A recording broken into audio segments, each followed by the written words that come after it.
Chapter 865. A voice full of energy rang out and instantly spread throughout the entire Longquan Palace. Everyone in the square in front of the palace heard the voice and looked over. They saw two people coming in hand from the magnificent palace gate. The person on the left was Jiang Yuqing. He was wearing a red robe today, and his collar and cuffs were embroidered with dark dragon patterns. There was a green jade belt around his waist that was as wide as a finger joint. At first glance he was really handsome. Disregarding everything else, just her appearance alone was top-notch. Our prince consort is really outstanding and elegant. No wonder the third princess is so in love with him, and wants to marry him no matter what. Hey, don't you think about it? That Jiang Yuqing was someone who caught the eye of the Empress. Naturally, ordinary people can't be compared to him. That's true.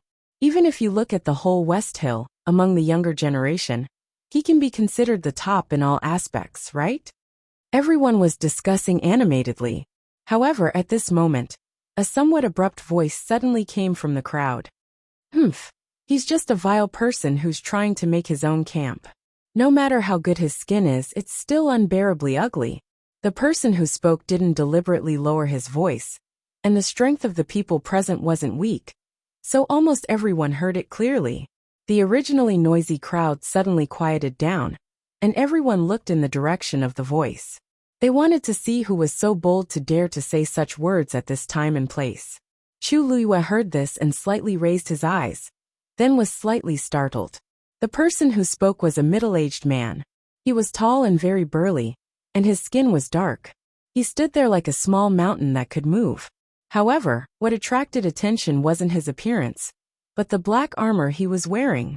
There was a long sword at his waist. He was clearly a general. In the entire Tianling dynasty, there were very few people who could openly carry a sword into the palace. Of course, the most important thing was that he was standing in front of the officials, showing his high status. When they saw that it was this man who spoke, some people who originally wanted to watch the show quickly withdrew their gazes. TSK, they actually forgot about this killing god. He was the commander of the Black Cavalry, Meng Jingji. Speaking of this person, he was extremely famous. Almost everyone in the Tianling dynasty, regardless of their age, knew that this valiant general had been stationed at Shijiang for decades and had made outstanding military achievements. Although he did not return to the West Hill often, his name was still enough to intimidate people. If it wasn't for the fact that the third princess wanted to ascend the throne, he wouldn't have rushed back. Now that Jiang Yuqing was in control of the court and held great power, the only person who dared to publicly insult him like this was probably Meng Jingji, who held military power.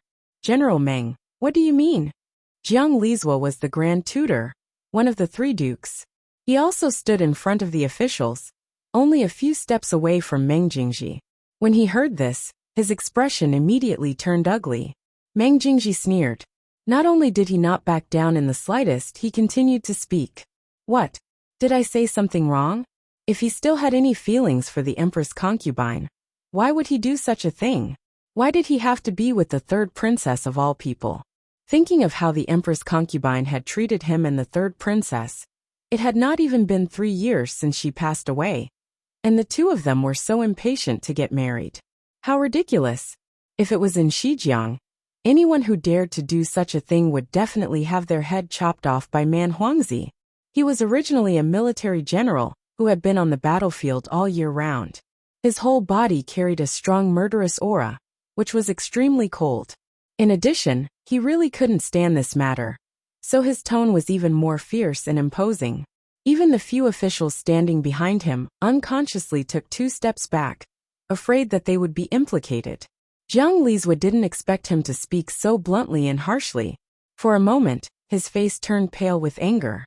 You, Meng Jingji, you're impudent. You're humiliating the third princess. Yuan Wei, who was next to him, calmly stepped forward and stood between the two of them. He smiled with a gentle expression and said, Okay, they'll be here soon. How ugly would it be if you make a big fuss at this time? Calm down. Jiang Yuqing was so angry that his hands were trembling. It was clearly Meng Jingji who started it first. After he finished scolding, he was satisfied. But he didn't let anyone refute him? Those words just now were clearly heard by all the people in the surroundings. Meng Jingji looked at him condescendingly. Hey, this matter was done by them. This general was just telling the truth. How did it become a humiliation? It seems that Jiang Lizhua also knows how ugly this matter is if it gets out. Meng Jingji, don't be so rampant. Jiang Lizhua was so angry that he wanted to immediately go forward and beat Meng Jingji up. But Meng Jingji was one of the top experts of the Tianling dynasty. If he went forward, he would only be asking for trouble. On the side, Yuan Wei stopped him while giving Meng Jingji a meaningful glance. General Meng, in the end, it's His Highness's big day. Please don't say too much. Just treat it as giving me face. Meng Jingji finally stopped talking. Countless gazes looked over, and Jiang Lizhua only felt his face burning. He held it in for a long time, and finally spat out a sentence with great difficulty. If you have the guts, then say these words in front of the third princess. This old man wants to see how arrogant you can be after today. This is the way of the ruler and minister, do you understand? Meng Jingji disagreed and smiled coldly. This general has always been loyal to Tianling. Ruler? Not to mention that His Majesty was still alive. Even if he had passed away, it was still unknown whether third Princess Shengguan could raise the Tianling scepter. At this point, this small farce had finally subsided. However, the reactions of the surrounding people were different. Some were envious, some were happy, some were disdainful, and some were mocking. Although Meng Jingji was a bit suspicious of having an army for his own sake, what he said just now wasn't completely unreasonable. Jiang Yuqing was previously engaged to the Empress concubine, and it was even time to hold the wedding. He didn't expect that something would happen to the Empress concubine, and everything would change. Until now, it had actually been less than 2 years since the Empress concubine's death.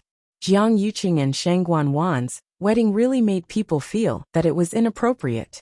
However, not many people dared to say this. Now that Meng Jingji had caused a ruckus, the atmosphere immediately became very awkward. The surrounding space seemed to have become a bit colder, as if it was frozen. Chu Luiyue glanced at Meng Jingji, her heart filled with mixed feelings, because she never thought that Meng Jingji would actually speak up for her. In her impression, she had only seen Meng Jingji a few times, and he always had a dark face and looked very fierce. In addition, she had supported Mu Qinghe to be the deputy general of the Black Cavalry. So to a certain extent, she had divided up Meng Jingji's power. She had always thought that Meng Jingji didn't have a good impression of her. She didn't expect that. The newcomer has arrived. Give your first greeting. Ascend the steps of the ninth heaven. Mobile users, please browse and read. A better reading experience comes from Love Network. Chapter 866. At this moment, Jiang Yuqing and Shengguan Wan had already walked over hand in hand and stood in the middle of the square in front of the hall. All the discussions had dissipated at this moment. Countless gazes were focused on the two of them. Shengguan Wan was also dressed splendidly today. Her bright red phoenix tail trailed behind her. With every step she took, the golden threads buried in the cloud brocade material sparkled. Even though she was still covered with a veil, and no one could see her appearance, just by looking at her attire, they could tell that she was very luxurious. Next, the two of them would walk up the 9 steps together and formally bow in front of Longquan Hall. Logically speaking, since His Majesty was still alive, he should be waiting for the two of them in front of the door. However, because he was still unconscious, this step was omitted. Jiang Yuqing and Shengguan Wan held hands tightly and stood side by side, looking like a perfect couple. Waner, let's go. Jiang Yuqing tilted his head slightly with a smile on his face. His voice was also very gentle. It was as if the woman beside him was the love of his life. Shengguan Wan nodded lightly. No one could see her expression at this moment. The two of them walked forward hand in hand. Shengguan Wan took the lead and stepped onto the first step. Jiang Yuqing deliberately fell back, half a step to show his respect. No one could find fault with his every word and action. Shengguan Wan continued to walk up and stepped onto the second step. At this point, one could already feel the faint pressure spreading from the Longquan Palace. However, this was nothing to Shengguan Wan and Jiang Yuqing. The two of them walked up step by step, and the pressure on their bodies also became heavier and heavier. Every time they walked up a step, they needed to mobilize more force to resist this increasingly stronger force. When they reached the 7th step, Shang Guanwan felt a little powerless. Although she was now at the early stage of the 7th rank, she had just recovered her Yuan meridian after all, and the strength she could display was not that strong. His entire body felt like it was filled with lead, incomparably heavy. Jiang Yuqing, who was by the side, quickly noticed that something was amiss with Shang Guanwan. During this period of time, he relied on some methods to barely recover his strength to the peak of the 7th stage. Although it was a little better than Shang Guanwan, the pressure in the Longquan Palace was not to be underestimated. He secretly exerted more strength in his hand and sent Shang Guanwan to the 8th step. Shang Guanwan's legs trembled and her body swayed. Jiang Yuqing frowned inwardly and quickly supported her. Then, he gritted his teeth and climbed to the 8th step. Standing here, he could clearly see that the door of Langquan Hall was open. Usually, the door to Langquan Palace was tightly locked. Only during the coronation ceremony would the elders of the royal family work together to open it. Once this barrier was opened, the pressure of the Tianling scepter spread unstoppably in all directions. It was precisely because of this that Shang Guanwan and Jiang Yuqing encountered such a terrifying pressure. The closer they got, the more shocking the aura was.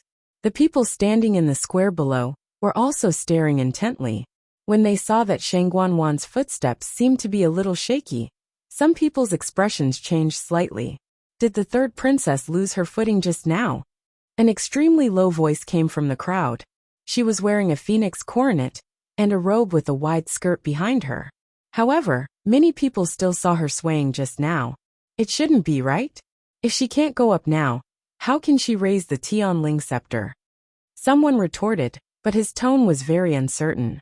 In the history of the Tianling dynasty, there were precedents of people who couldn't raise the Tianling scepter. After careful calculation, there were a total of 4 people. The final outcome of these people, without exception, was that they were all deprived of the right to inherit the imperial power and never had the chance to start over again. To them, this was an undeniable shame and humiliation. Even though they could retain their status as members of the imperial family and eat, wear, and use the same things as before, because of this failure, they would never be able to raise their heads again for the rest of their lives. Among the 4 people, 2 of them couldn't bear the pressure after the failure and chose to commit suicide. Another one was greedy for cultivation and ultimately suffered from qi deviation, severing his own Yuan meridian and dying. As for the last person, he never took a step out of the palace again and died in less than 3 years. It was obvious how important the matter of raising the Tianling scepter was to the heir to the throne. It was also because of this that every emperor would be especially careful when selecting their heirs. Most of them would be evaluated from a very young age based on their talents. They would first select a few with good conditions and focus on nurturing them. When they grew up, they would then select the best one. However, Shang Guanwan was never the one who was chosen and thought highly of. On one hand, it was because her birth mother's status was low, and she wasn't valued since she was young. On the other hand, she had never displayed any amazing talents, and was even more invisible. Most importantly, ever since Shang Guanyu was born and found to have the Tianjing Yuan meridian, the current emperor had directly selected her and never thought of a second person. The Tianjing Yuan meridian, that only appeared once in 1,000 years, was extremely precious. It was actually very normal for the emperor to do this. However, no one would have thought that something would happen to her on the eve of her wedding. In the 2 years that followed, Jiang Yuqing and Shang Guanwan joined forces and gradually took control of the court. Other than Shang Guanwan, there was really no one more suitable than her. The countless gazes behind her made Shang Guanwan feel as if there was a blade on her back. She knew that at this time, any small mistake would be infinitely magnified. She clenched her teeth and crazily circulated the force in her body. She tried to raise her leg and climb up the last step. However, it was as if there was a heavy weight on her legs, and she couldn't move at all. She began to feel anxious. Her heart was burning with anxiety. If she couldn't even go up here, then wouldn't the back? At this moment, Jiang Yuqing injected a force into her body from her palm. Shang Guanwan instantly felt much more relaxed, and hurriedly raised her leg, and took this step. Jiang Yuqing followed closely behind. The two of them held their hands tightly, and one in front and one behind, finally climbed up the last step.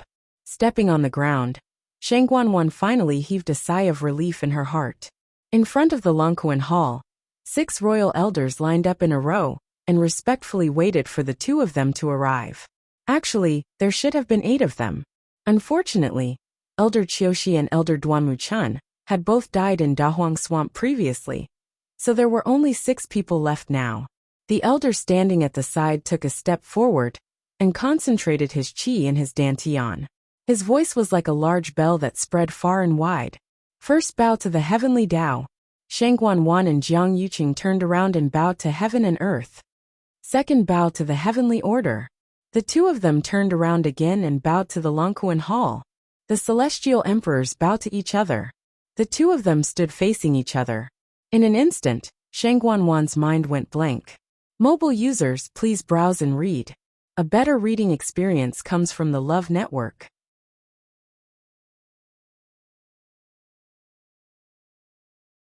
Chapter 867.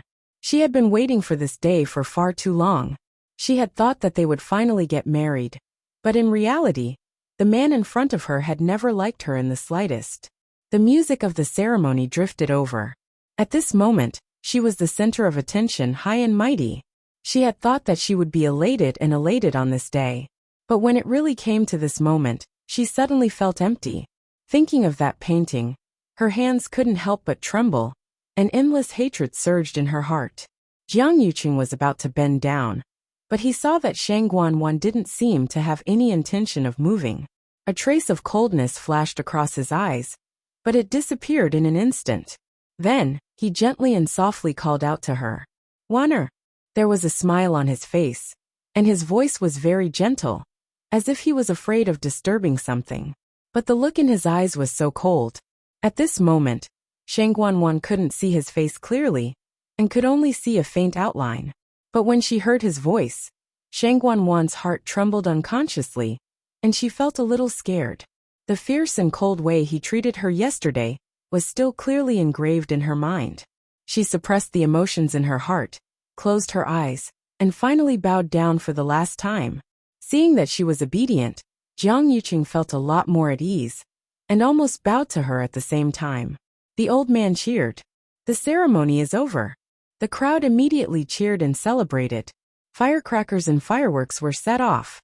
The huge square was extraordinarily lively, but all of this sounded incomparably ironic to Shang Guanwan's ears. Every word of celebration, every blessing, at this moment, seemed to have become a curse to her. What love, what sincerity, what deep love between husband and wife. It was all a joke. She had waited so long for this day, and worked so hard for so long. But in the end, she had married a man who had never cared about her. And this man had even proposed to another woman the day before their wedding. It was only because that woman was somewhat similar to the Shang Guanyu he had studied for 10 years. Wanner were finally together. A doting smile appeared on Jiang Yuqing's handsome face. He walked forward and lifted Shang Guanwan's veil. Today, Shang Guanwan wore exquisite makeup and a phoenix hairpin in her hair, looking luxurious and beautiful. Standing next to Jiang Yuqing, they were a perfect match. The third princess and the prince consort are truly a match made in heaven. Yes, whether it's family background, appearance, or anything else, there's really nothing more compatible than this. The crowd was in an uproar. It was as if everyone was overjoyed. Is this considered a success? Mu Hongyu glanced at it, and couldn't help but frown. She moved closer to Chu Luyue and whispered, "Luyu, don't you think the two of them are weird?" What was strange about it?" That's right. Oh, I don't know what to say. Anyway, I just feel that the two of them don't seem very happy. Although they're standing together, they seem to be a little distant from each other. In short, it's a little strange. They don't seem to be a good match." It wasn't that she hadn't seen people get married before. Although the occasion wasn't so grand, most of the people who got married were very affectionate. Just by looking at each other, without saying anything, one could tell that they were really in love. However, Shang Guanwan and Jiang Yuqing didn't feel that way. Chu Luiyue smiled slightly. How are they not a good match? I think they're a match made in heaven. Seeing the two of them standing on the steps and bowing to get married, she felt a burst of joy in her heart. Fortunately, she didn't marry Jiang Yuqing back then. Otherwise, she would be disgusted for the rest of her life. Such a man was the best match for Shang Guanwan.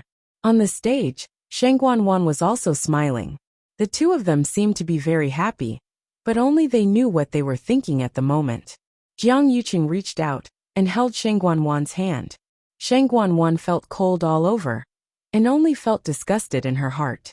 However, she didn't dare to forcefully break free, and could only smile again. The two of them were equally matched in acting.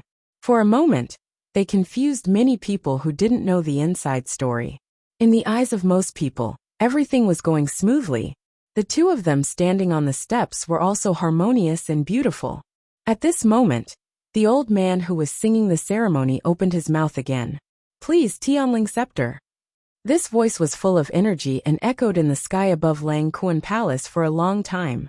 It was transmitted clearly to everyone's ears. Everyone's spirits were lifted. Immediately, they focused their attention and looked over. The remaining 5 elders of the imperial family nodded and turned to enter Lang Kuan Palace. Countless eyes were focused on the door, eager and excited. They all knew that what was about to happen next was the real grand finale. Buzz! A deafening roar suddenly came from the Lang Kuan Palace. Many people were shocked and hurriedly used their force to set up a barrier in front of them. Swoosh! The elder who was singing the ceremony waved his sleeve and set up a silver barrier at the bottom of the steps, blocking this terrifying fluctuation. At this moment, the 5 elders finally walked out of Lang Kuan Palace. A huge square black crystal was moved out by the few of them. Then it sat on the ground. Bang! A muffled sound. Almost even the ground trembled fiercely. That black crystal was half the height of a person, and on top of it, there was a scepter floating quietly. The lustrous glow shrouded it, and its appearance couldn't be seen clearly, but its power was shocking. Although a barrier had been set up in front of them, the people in the palace still found it difficult to breathe. However, at this moment they couldn't care less. Everyone's eyes fell on that place. That was the symbol of the imperial power of the Tianling Empire. Tianling Scepter. The old man who was singing the ceremony knelt on one knee. Third princess, please use the scepter. Digression. 6 points. The Great Way of the Magic Doctor. 1/Grey Cutie Meng. 1v1 refreshing when without abuse. She went against the heavens to prove the devil's path. He cut through all obstacles just to protect her. He said, "You want the world, I want you." Mobile users, please browse and read. A better reading experience comes from Love Network. Chapter 868. The other 5 royal elders also knelt down and said in unison, "Third princess, please hold the scepter." Shang Guanwan looked at the Tianling scepter floating above the black crystal, took a deep breath, and walked forward slowly. Finally, she stood a step away from the heavens-writ scepter. Everyone fell silent as they watched the scene unfold before them. As long as Shang Guanwan successfully held the Tianling scepter, she would be able to ascend the throne. From then on, she would wield the power of the Tianling dynasty. Thump thump. Thump thump. Shang Guanwan's heart was beating violently. It was almost shattering her eardrums. All the blood in her body seemed to be boiling, rushing through her limbs and bones. Because she was nervous, her palms were sweaty, and both her hands were wet and sticky. The Tianling scepter was extremely heavy, and the aura it contained was extremely powerful. After all, it was left behind by Taizu himself. Not to mention lifting it, just standing there made Shang Guanwan feel a tightness in her chest, and she almost knelt on the ground. To lift it, strength alone wasn't enough. At the same time, one had to have the bloodline of the Tianling royal family. Most importantly, one had to gain the Tianling scepter's approval. To any successor of the Tianling dynasty, this was a threshold that had to be crossed. If they succeeded, they would become a supreme existence above millions of people. If they failed, they would become the laughingstock of the world, and they would never be able to make a comeback. Shang Guanwan kept persuading herself in her heart. I can do it, I definitely can. She had made thorough preparations for today, and there was no way she would fail. It was already noon, and the sky was clear and cloudless. The scorching sun shone down, and at this moment, Shang Guanwan became the focus of countless people's attention. Finally, she slowly reached out and reached for the Tianling scepter. Buzz! When it was still half an arm away from the Heaven's Order scepter, a buzzing sound suddenly spread out from it. The Tianling scepter, which was covered in a layer of faint light, suddenly released a powerful aura. Shang Guanwan was the first to bear the brunt of it, and she immediately took a step back from the impact. She was shocked and quickly stabilized her body. Her feet were nailed to the ground. Fortunately, she reacted in time, and the impact this time did not affect her too much. But in the end, under everyone's watchful eyes, he still took a step back. For a time, the huge square became even quieter. One had to know that at this moment, Shang Guanwan's performance was seen by countless people. Elder Chen Ku, who was singing the ceremony, also frowned slightly. He was the most senior of the royal family elders, a true veteran of 3 dynasties. He had seen such an occasion 3 times, and this was already the 4th time. In his impression, the first 3 enthronement ceremonies had gone very smoothly. As the symbol of imperial power, the Tianling scepter was a sacred item that the entire dynasty worshipped. It also had spirituality. In the past, during the process of holding the scepter, the Tianling scepter would naturally emit a powerful aura, but it would only do so when the successor tried to pick it up from the black crystal. However, just now, Shang Guanwan's hand had not even touched the Tianling scepter, and it had already caused such a commotion. Elder Chen Ku felt uneasy, and felt that something was amiss. Shang Guanwan thought to herself that it was a close call. She almost fell down just now. However, the Tianling scepter seemed to be more difficult to control than expected. Just getting close to it was already so difficult. Who knew how difficult it would be to try to lift it?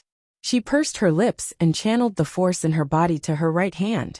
Immediately after, she took another step forward. This time, she was even more cautious than before. She used her force to wrap her hand completely and reached for the Tianling scepter. Buzz! The Tianling scepter trembled slightly. The commotion was even greater. Fortunately, Shang Guanwan had suffered a loss previously. This time, she clenched her teeth and decided to endure it. The closer she got, the stronger the aura became. Her entire right hand felt like it was about to be crushed. Shang Guanwan's face was pale, and her hand was trembling slightly. However, she still resolutely moved forward. Today, no matter what, she had to succeed. Elder Chen Ku watched from the side, and the feeling that something was wrong grew stronger. Strange. Why did the Tianling scepter seem to be very resistant to Shang Guanwan? He had never seen such a situation before. He frowned anxiously. It wouldn't be good if this went on. It would be extremely difficult for Shang Guanwan to pick it up. The other elders from the royal family who were standing nearby also sensed something. They looked at each other in unison and secretly exchanged glances. Logically speaking, Shang Guanwan had royal blood running through her veins. Her talent and strength were also not bad. She should be able to succeed smoothly. However, judging from the current situation, it seemed that Jiang Yuqing stood behind Shang Guanwan, only 10 steps away from her. Although he couldn't see Shang Guanwan's expression from here, he could already tell many things from her reaction. His heart was also in his mouth. Everyone at the bottom of the stairs watched this scene nervously. Chu Luiyue looked up slightly. From here, he could see half of Shang Guanwan's face. Her expression wasn't very good. It seemed that lifting the Tianling scepter wasn't that easy for her. Finally, after a long and painful torture, Shang Guanwan's hand finally reached into the layer of light and grabbed the Tianling scepter. In an instant, a bone-chilling aura surged out from within. Shang Guanwan clearly saw that her entire right hand was instantly covered in frost. Moreover, that layer of ice seemed to be spreading outwards. She was shocked and hurriedly circulated her force to block that icy aura outside. However, Her right hand was already red and swollen from the cold. She couldn't feel anything at all. The Heavenly Order scepter was forged by the great ancestor, using the 1,000-year-old ice bone, wood from the extreme cold of the northern border. This kind of 1,000-year ice bone wood wasn't a real tree. It was formed by condensing the force of heaven and earth, and freezing into a tree-like stalactite. It was rumored that it would only grow an inch every 100 years. One could only imagine how terrifying the energy it contained was. Shangguan only felt that the chill seemed to have silently spread from her palm to her entire body. For a moment, she almost thought that she was going to become an ice sculpture. She knew that she had to pick it up as soon as possible. Otherwise, if this torture continued, she was afraid that her entire body would be crippled. Thinking of this, Shangguan gritted her teeth and circulated all the force in her body. She gripped the Tianling scepter tightly and exerted force. "Rise!" Shangguan shouted clearly. However, she was shocked to find that the Tianling scepter didn't move at all. It was still quietly floating above the black crystal. No matter how she controlled the abundant origin power to attack it, it didn't move at all. In front of Lang Kuan Palace, everyone who was nervously watching this scene was stunned. Someone quietly said, "Did this fail? Is this a failure?" A better reading experience came from the Love Network.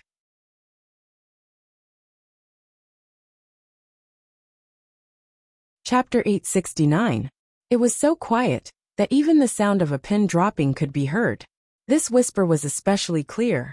Instantly, it was like a drop of water falling into a pot of oil. The crowd started to stir, and many people looked at each other. This did seem to be a little strange. Looking at Shangguan's appearance, she should have used all her strength. But the Tianling scepter did not move at all. It can't be. Isn't the third princess a 7th-level fighter? Logically speaking, she should be able to do it. But the Tianling scepter did not move. If the third princess really can't do it today, it will be too embarrassing. The low voices of discussion reached Shangguan's ears, and every word made her feel even more embarrassed and tormented.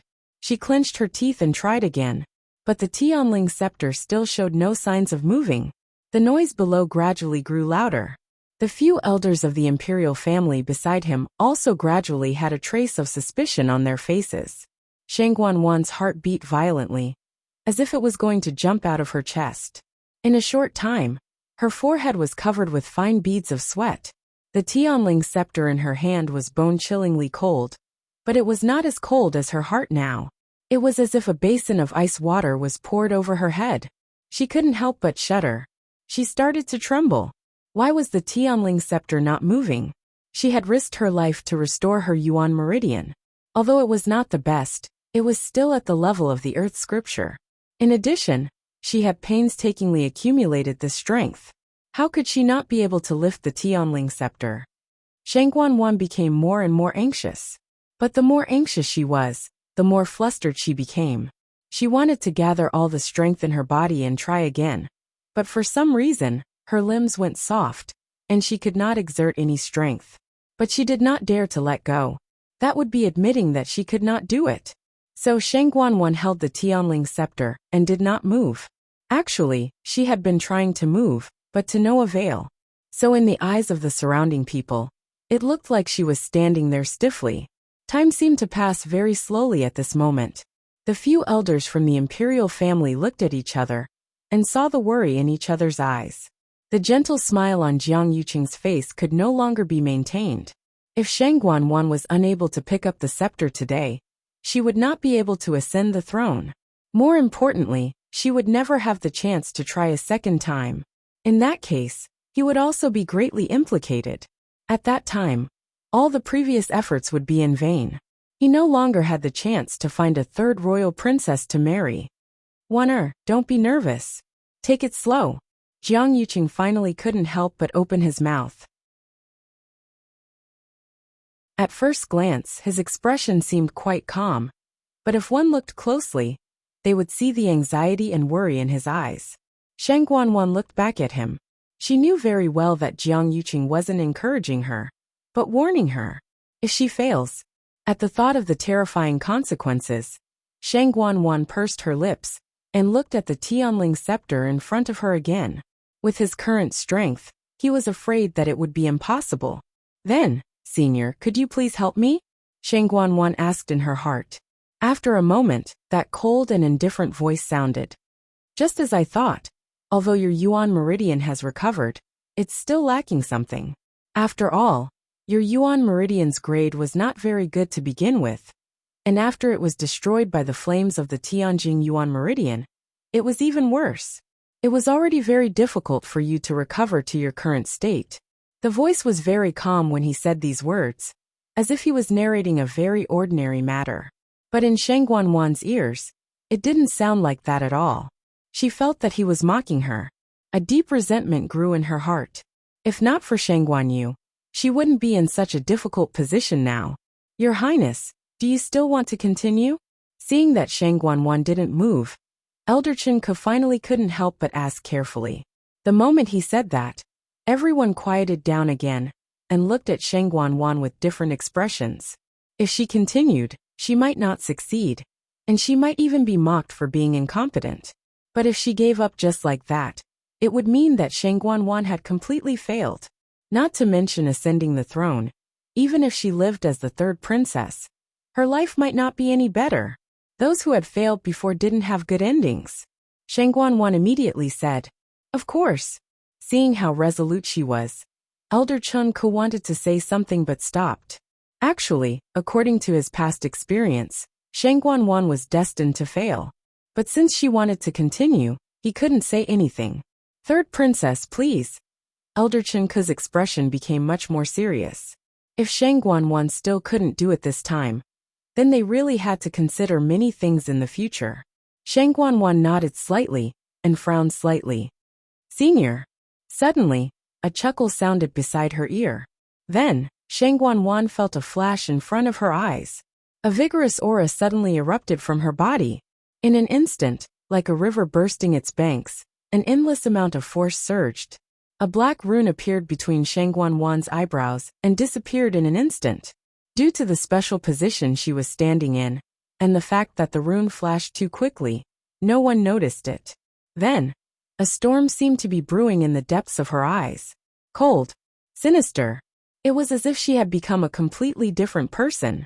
Then, she clenched her fists and tried to raise the Tianling scepter again. Buzz! A roar sounded. It shone brightly. In the next moment, the Tianling scepter finally moved. Shang Guanwan's mouth twitched. It seemed to be small, but there was a hint of stiffness in it.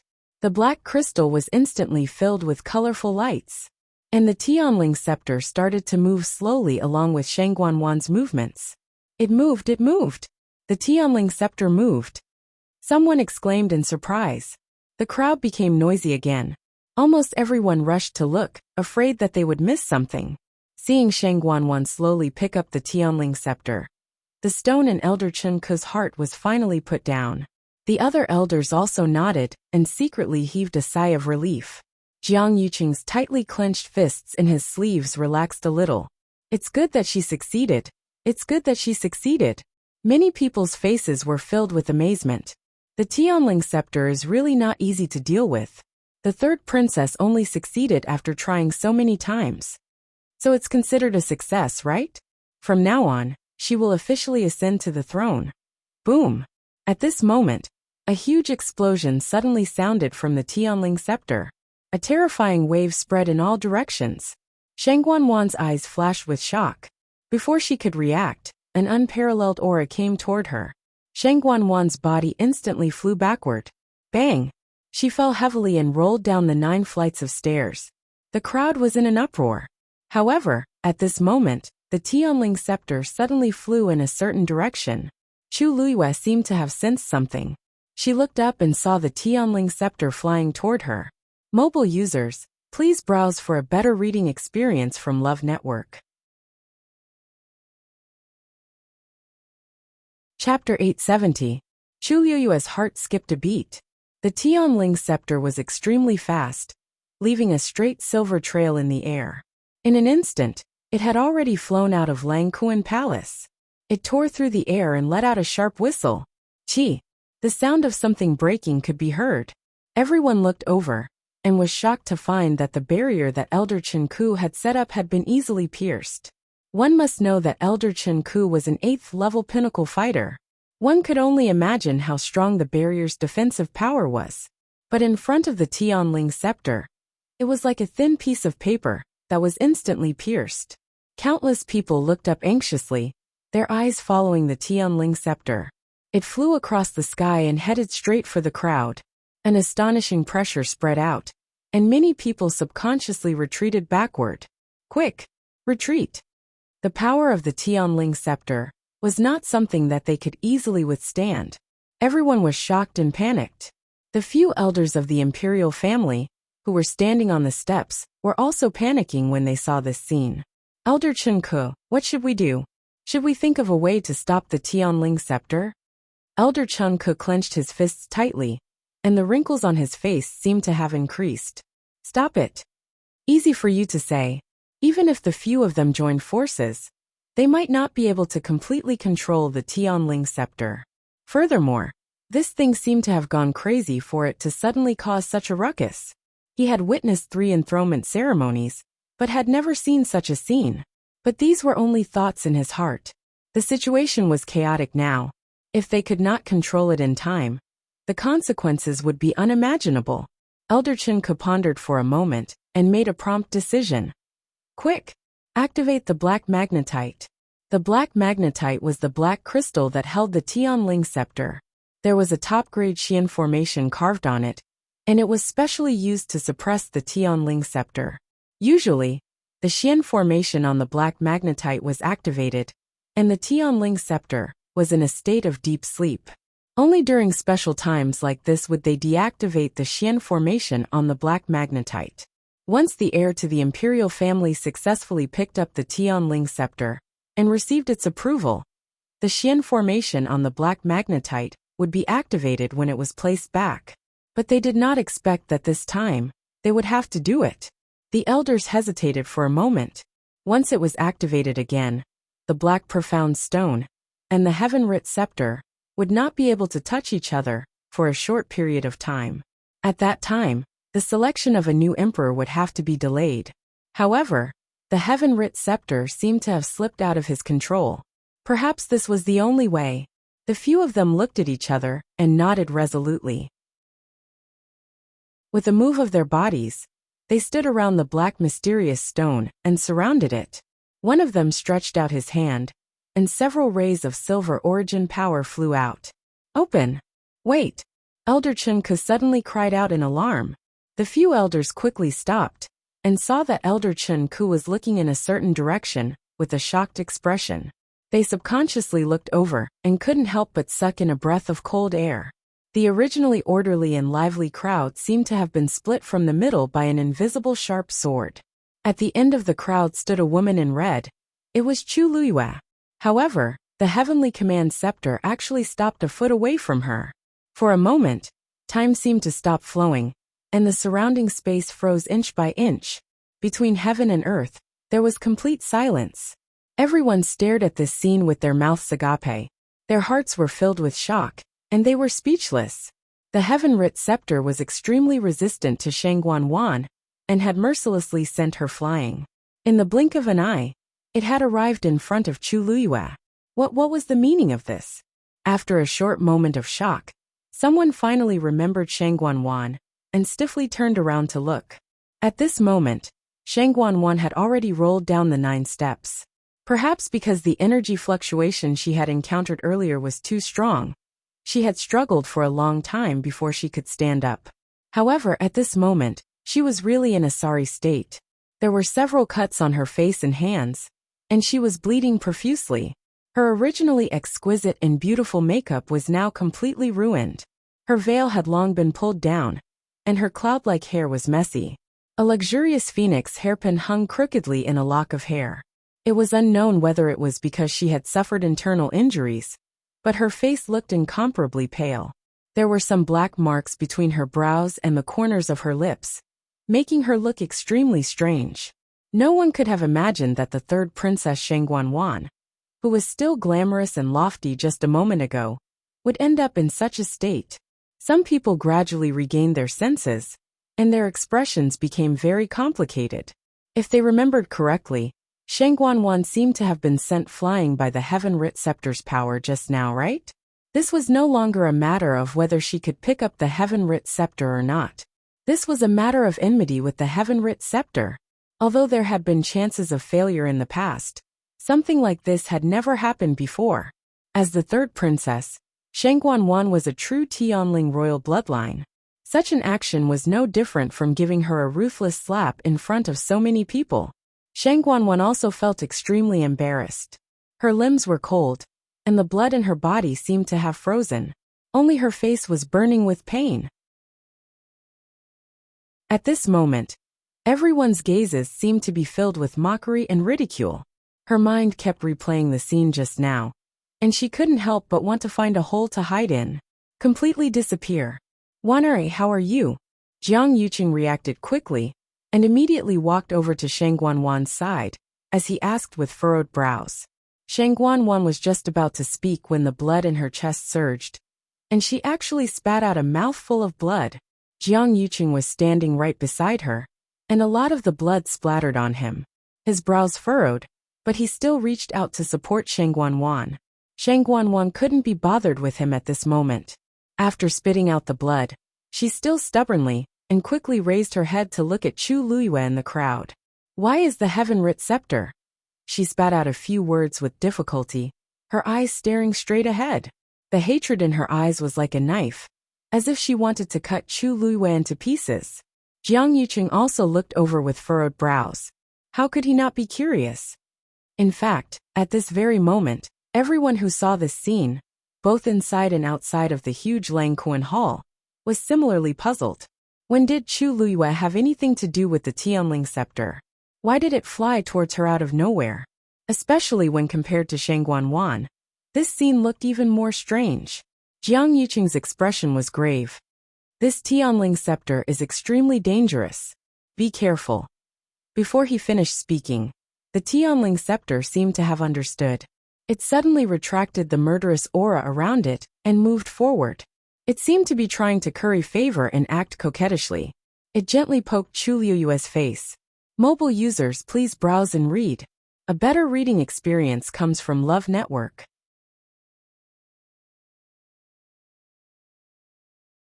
Chapter 871. Jiang Yuqing's remaining words were stuck in his throat, and he almost choked to death. The expression on his face changed. How exciting! When the crowd saw this scene, they didn't react any better than Jiang Yuqing. They were all stunned. What was going on? Wasn't the Tianling scepter supposed to be majestic and inviolable? Wasn't it supposed to be that only the one who raised the Tianling scepter could wield imperial power and ascend to the top? Why did it suddenly become like this? The Tianling scepter was very domineering just a moment ago, sending the third princess flying. In the next second, it actually in front of Chu Luiyue. Wasn't this too strange? The surroundings were extremely quiet. Countless pairs of eyes landed on Chu Luiyue, with different expressions. Chu Luiyue was actually shocked herself.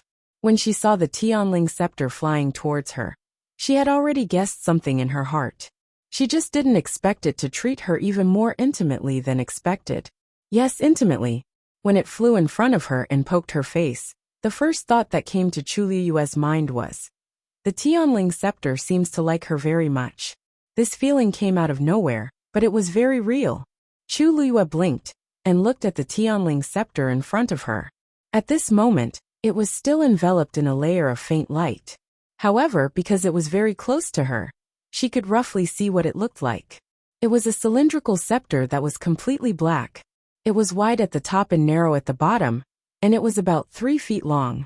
There seemed to be a dragon's head carved on the top, and the tail was sharper and seemed to be carved with some kind of pattern. Even though it had already restrained its aura, she could still vaguely feel the vast and majestic aura that seemed to come from an ancient time and space. Chu Luiyue could clearly feel that the Tianling scepter was indeed coming for her. For a moment, an impulse surged in her heart, and she almost reached out to grab it. However, she didn't forget where she was, and she also didn't forget that there were countless pairs of eyes staring at her. Just as she was about to suppress the thoughts in her heart, a sharp voice filled with anger suddenly rang out. Chu Luiyue, how dare you? This shout was extremely ear-piercing, and it instantly caused many people to be jolted awake. Chu Luiyue also looked over. The person who spoke was Sheng Guanwan. At this moment, she was glaring at Chu Luiyue furiously. Her eyes were wide open, and she looked furious. The Tianling scepter is a sacred object that the Tianling dynasty has worshipped for thousands of years. It is the symbol of imperial power. How can I allow you to defile me like this? Many people's expressions instantly changed. As long as one wasn't blind, they could clearly see that the heavens-writ scepter had flown towards Chu Luiyue of its own accord. It had also approached Chu Luiyue of its own accord. From the beginning to the end, Chu Luiyue stood in his position and did nothing. Sheng Guanwan said that she had defiled the heavenly writ scepter. Isn't that a bit of a distortion of the truth? Chu Luiyue raised her brows slightly. Instead of being angry, she smiled and said softly, Third princess, do you mean that I was the one who summoned the heavens-writ scepter and controlled it to do all those things just now? Sheng Guanwan choked. If she said yes, wouldn't that mean that she had admitted that the heavens-writ scepter was controlled by a mere Chu Luiyue? If word got out, wouldn't the imperial family lose face? But if she said that it wasn't the heavens-writ scepter, why did it suddenly become so strange? It had rejected her approach and even injured her directly. But in the blink of an eye, it was so docile in front of Chu Luiyue. Even in the thousands of years of the Tianling dynasty's history, nothing like this had ever happened before. The most embarrassing thing was that the heavens-writ scepter was still quietly floating beside Chu Luiyue. It was as if it was set on following her and had no intention of returning. She was going to pick up the heavens-writ scepter. What was she going to do now? Sheng Guanwan's heart was filled with hatred. Chu Luiyue again. The night before, Jiang Yuqing poured out his heart to her and took the initiative to ask for her hand in marriage. Now, even the heavens-writ scepter had taken the initiative to follow him and stay by his side. Who knows if you used some kind of trick? Sheng Guanwan was almost blinded by anger. She pointed at Chu Luiyue and wanted to scold her, but Jiang Yuqing quickly stopped her. "Wanna calm down." He grabbed Sheng Guanwan's hand tightly and gave her a warning look. She should take a look at herself first. If she lost control of her emotions again and made a scene, it would be over. Sheng Guanwan bit her lip hard to control her emotions. Jiang Yuqing looked deeply at Chu Luiyue and the heavens-writ scepter in front of her. His mind was also in a mess. "Elder Chen Ke," he called out. "You have always been in charge of looking after the heavens-writ scepter. Do you know what is going on?" Elder Chen Ke, who was called out, immediately walked over with a worried expression. This humble subject doesn't know what is going on either. The heavens-writ scepter rarely leaves the black mystic stone. You are the leader of the 8 great elders of the royal family, and are personally in charge of these matters. If even you don't know, then who else can? Jiang Yuqing's tone turned cold. No matter what, you must bring the heavens-writ scepter back. If you delay the 3rd princess's ascension ceremony, you will be held accountable. Elder Chen Ku also cried out in his heart. What did this have to do with him? Not to mention that the heavens-writ scepter had taken the initiative to look for Chu Luiyue, and no one could do anything about it. Even if Chu Luiyue wasn't here, would Sheng Guanwan be able to lift it? Everything that had happened just now was still vivid in his mind. The heavens-writ scepter was full of resistance towards Sheng Guanwan, and wasn't even willing to let her touch it. Not to mention anything else. It would even delay her ascension ceremony. That would require her to have the ability to ascend the throne. Without the heavens-writ scepter's approval, today's ceremony couldn't possibly continue. Elder Chen Ke's expression turned a little pale at this thought. Prince Consort, it's true that we are in charge of guarding the heavens-writ scepter, but we have never been able to control it. Please forgive my incompetence, but I may not be able to do as you say. Jiang Yuqing immediately became anxious. Sheng Guanwan was even angrier when she heard this. She immediately raised her voice and pointed at Chu Luiyue. No matter what, you must bring the heavens-writ scepter back to the black mystic stone. Otherwise, how can I continue? Elder Chun Ke clasped his hands together and bowed. He said word by word. He said each word clearly. Third princess, you know that the heaven's writ scepter is a sacred item that has been passed down for thousands of years and has its own spirituality. If it acknowledges you, it will naturally agree to your request. No matter where it is, you will be able to lift it. It doesn't have to be on the black mystic stone. However, if it doesn't acknowledge you, then even we can't do anything about it. Shang Guanwan's face flushed red. Was he openly saying that she didn't have the right to inherit the throne? She clenched her fists and looked at Chu Luiyue. I order you to return the Heaven's Command Scepter immediately. I order you to return the Heaven's Command Scepter immediately.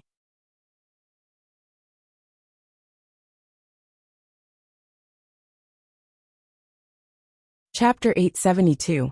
This scene was simply too absurd and laughable.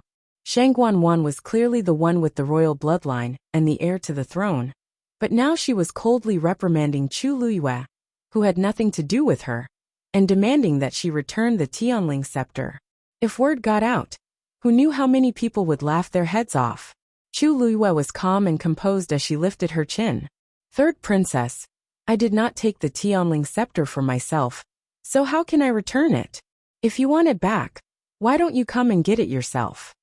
Shang Guanwan choked as her face flushed red. If it was really as easy as Chu Luiyue said, why would she have such a headache? This Tianling scepter was indeed a little strange. It had been very resistant to her from the start.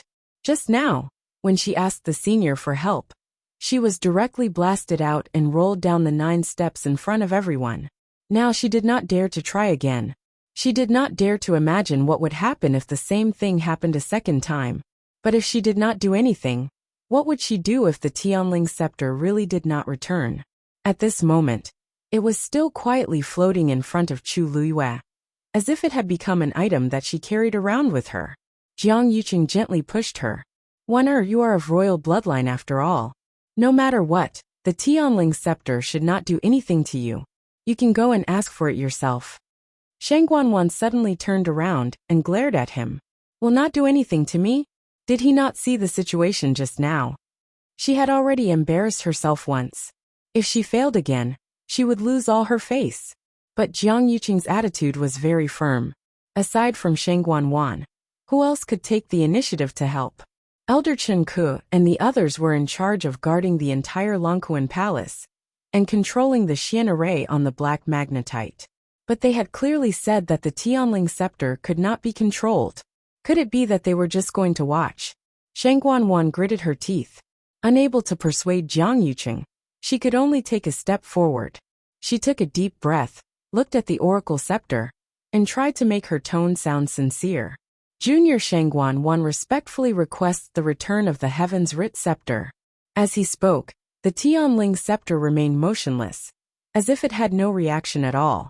It had a certain level of intelligence, so naturally, it could understand Shang Guanwan's words. As a result, the situation instantly became even more awkward. The onlookers quieted down with different expressions on their faces. The heavenly writ scepter brushed him aside in disdain and ignored his request. After so many years, it seemed that Shang Guanwan was the only one, right? In this awkward silence, even the air seemed to have frozen. Shang Guanwan's face quickly turned red and then turned pale. Her body trembled slightly. He didn't know if it was because he was too angry or because he was too ashamed. In any case, at this moment, Shang Guanwan deeply understood what it meant to be ashamed and unable to show her face. At this moment, Chu Luiyue's clear voice sounded, breaking the dead silence. Hey, the third princess is inviting you back. Chu Luiyue was speaking to the Tianling scepter. Although she also wanted to directly take the Tianling scepter in her hands, it didn't seem appropriate at this moment. The Tianling scepter finally moved after hearing her words. The fluorescent light around it flickered, as if it was breathing. Then, it actually flew directly to Chu Luiyue's side, and then struck the ground. Thud! The end of the scepter landed on the white jade stone, making a soft sound. It was actually standing right beside Chu Luiyue's leg, just a fist's distance away. As long as Chu Luiyue stretched out his hand, he would be able to take it in his hand. Chu Luiyue looked down, and the corners of his eyes twitched. Was he afraid that the matter wasn't big enough? This seemed to be even more hurtful than her directly snatching it. There was nothing more embarrassing than this. The contrast was so stark and intense that it was impossible to ignore it. On one side, Shang Guanwan was pleading with the Tianling scepter to return, but the Tianling scepter ignored her. On the other side, Chu Luiyue was persuading the Tianling scepter to leave, but the Tianling scepter insisted on staying by her side. Everyone could see clearly that the Tianling scepter wanted to stay by Chu Luiyue's side. The two ladies faced each other in the hall, and the atmosphere was strange. No one would have thought that something like this would happen during the coronation ceremony. Shang Guanwan stared deadly at Chu Luiyue. No, there must be something wrong here. There were so many people present, so why did the Tianling scepter choose Chu Luiyue? She wouldn't believe that she didn't have any tricks up her sleeves. Chu Luiyue, what do you want? The Tianling scepter is the sacred item of the entire dynasty. Even if you want to play tricks, you should know your limits. How can you think of something like this? Shang Guanwan clenched her fists and reprimanded her.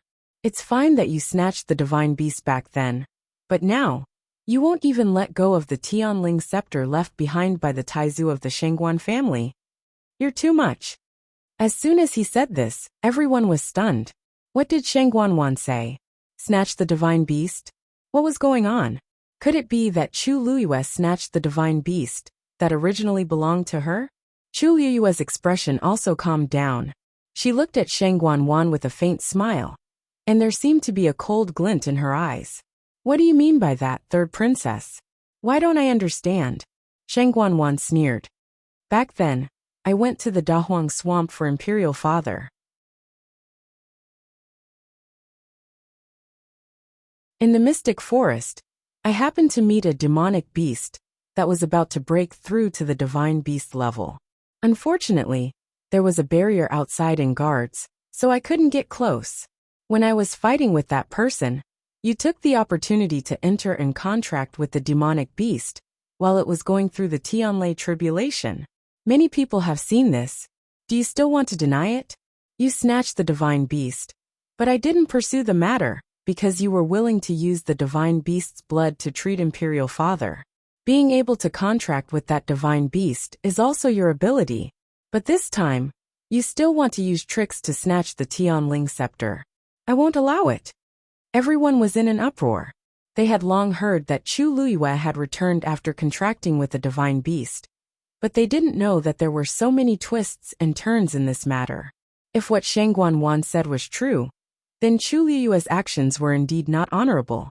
Seeing that the surrounding people seemed to be gradually siding with her, Shang Guanwan finally felt a little better. She let out a long sigh and said, I know that you come from a lowly background, so it's inevitable that you'll be greedy when you see something good. Whatever you want, I've already tried my best to satisfy you. I even gave up this divine beast to you, but you're still not satisfied. If you want something, you have to do it in an upright manner. Every time you use such despicable thoughts and methods, even if you get it, it won't truly belong to you. And you, how can you be at ease? Shang Guanwan was certain that Chu Luiyue had used some tricks to make the Tianling scepter go crazy. Therefore, her words were very rude, mocking her both openly and secretly. When the surrounding people heard this, many of them also had doubts in their eyes. That's right. No matter how capable Chu Luiyue was, this Tianling scepter couldn't have gone looking for her for no reason. Could it be that she really did something in secret?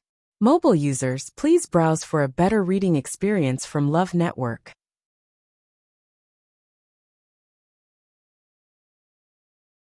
Chapter 873. Chu Luiyue listened to her patiently. However, she didn't show any shame or disdain for being exposed. Instead, she smiled.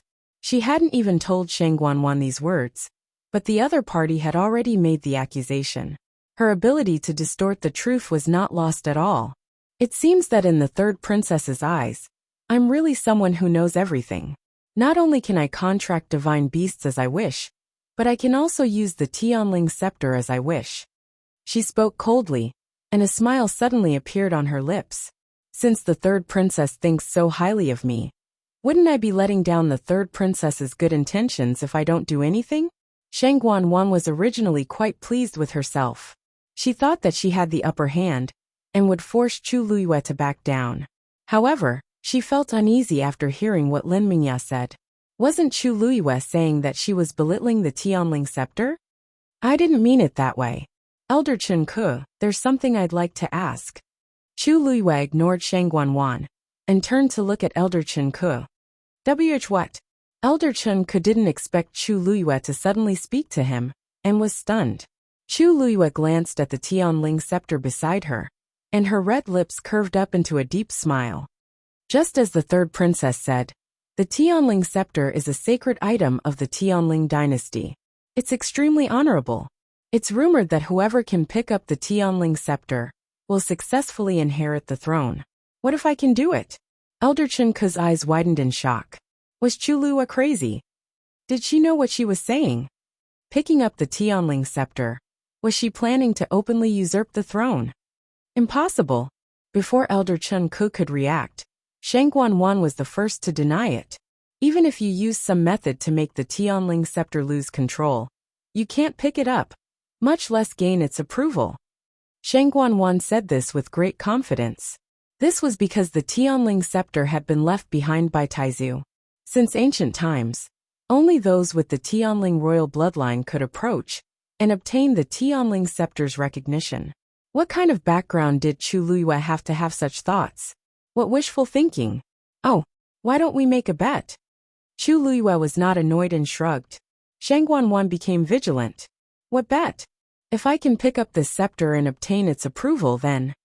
Don't even think about it. Shang Guanwan immediately interrupted her rudely.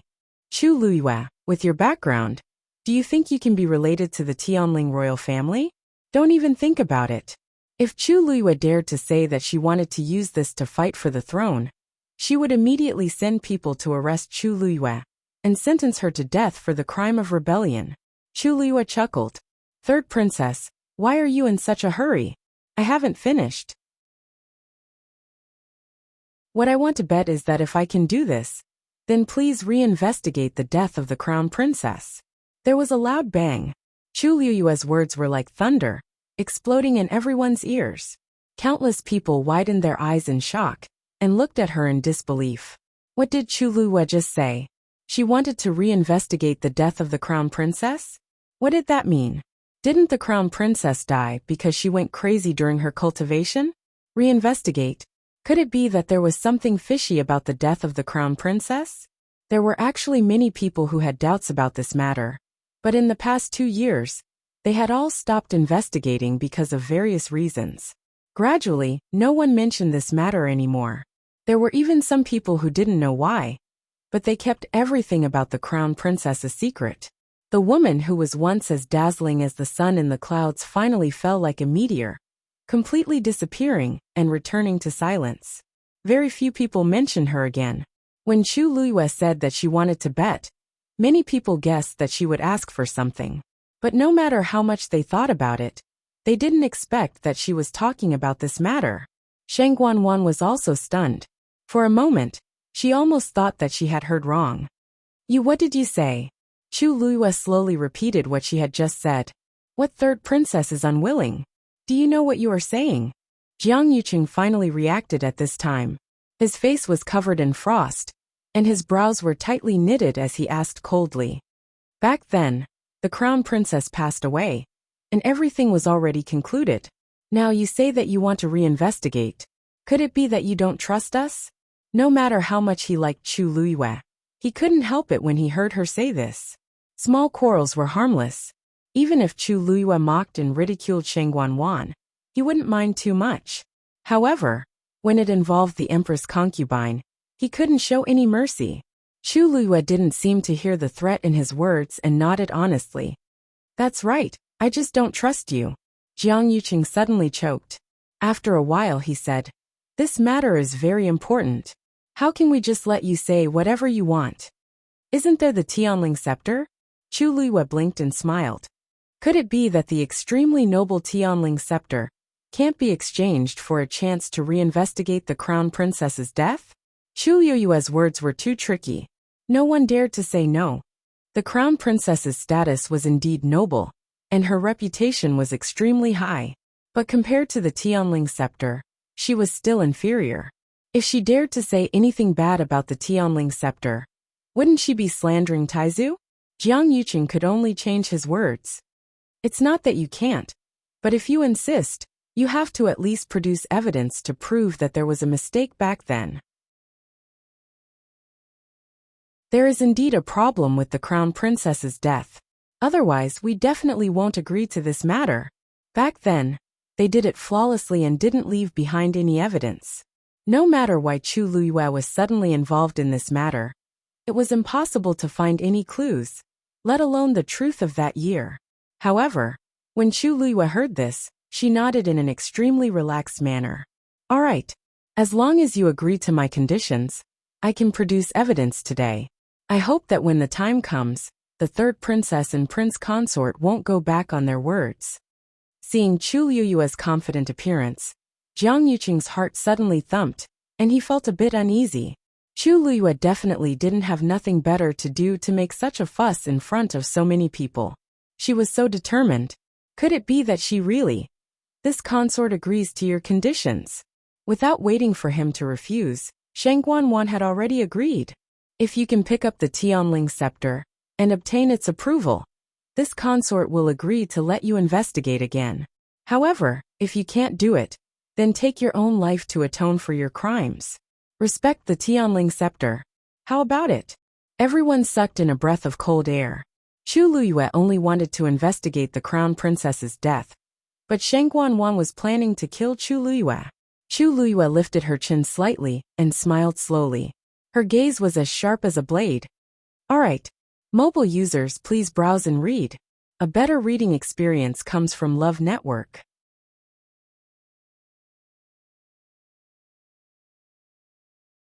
Chapter 874. No one had expected things to develop to this stage. Chu Liyue had actually gambled with her own life in exchange for a chance to investigate the crown princess's death. After a short silence, the crowd broke out into a commotion. Is Chu Liyue crazy? What is she thinking? She's willing to pay any price to investigate the crown princess's death? Didn't she come from a small place outside Heaven's Canopy? How did she get involved with the crown princess? I can't figure it out. I really can't figure it out. In these 2 years, there were also people who wanted to do this, but they all gave up in the end. Isn't she just finding trouble for herself? What can she do by herself? Aren't you all curious as to why Chu Liyue dared to make such a claim? Looking at the Tianling scepter's attitude towards her, I think she might be able to do it. Since when was someone without the Tianling royal bloodline able to do such a thing? This was actually the question that everyone was most curious about. No matter how they thought about it, the Tianling scepter shouldn't have anything to do with Chu Liyue, right? Jiang Yuqing also heard a lot of these whispers. He looked at Chu Liyue and those familiar eyes, and an extremely absurd thought suddenly appeared in his mind. However, he immediately shook his head forcefully and dismissed the idea. Impossible. Shang Guanyu had already been raped to death back then, and her soul had already dissipated. It was impossible for her to still be alive. At that time, he had repeatedly confirmed that there was no mistake. But no matter how much he tried to convince himself, there was still a doubtful voice that didn't dissipate. If Chu Liyue really had nothing to do with Shang Guanyu, then why would she get involved in this matter? Also, the Tianling scepter didn't care about so many people, even Shang Guanwan, a proper royal princess, but it treated Chu Liyue differently.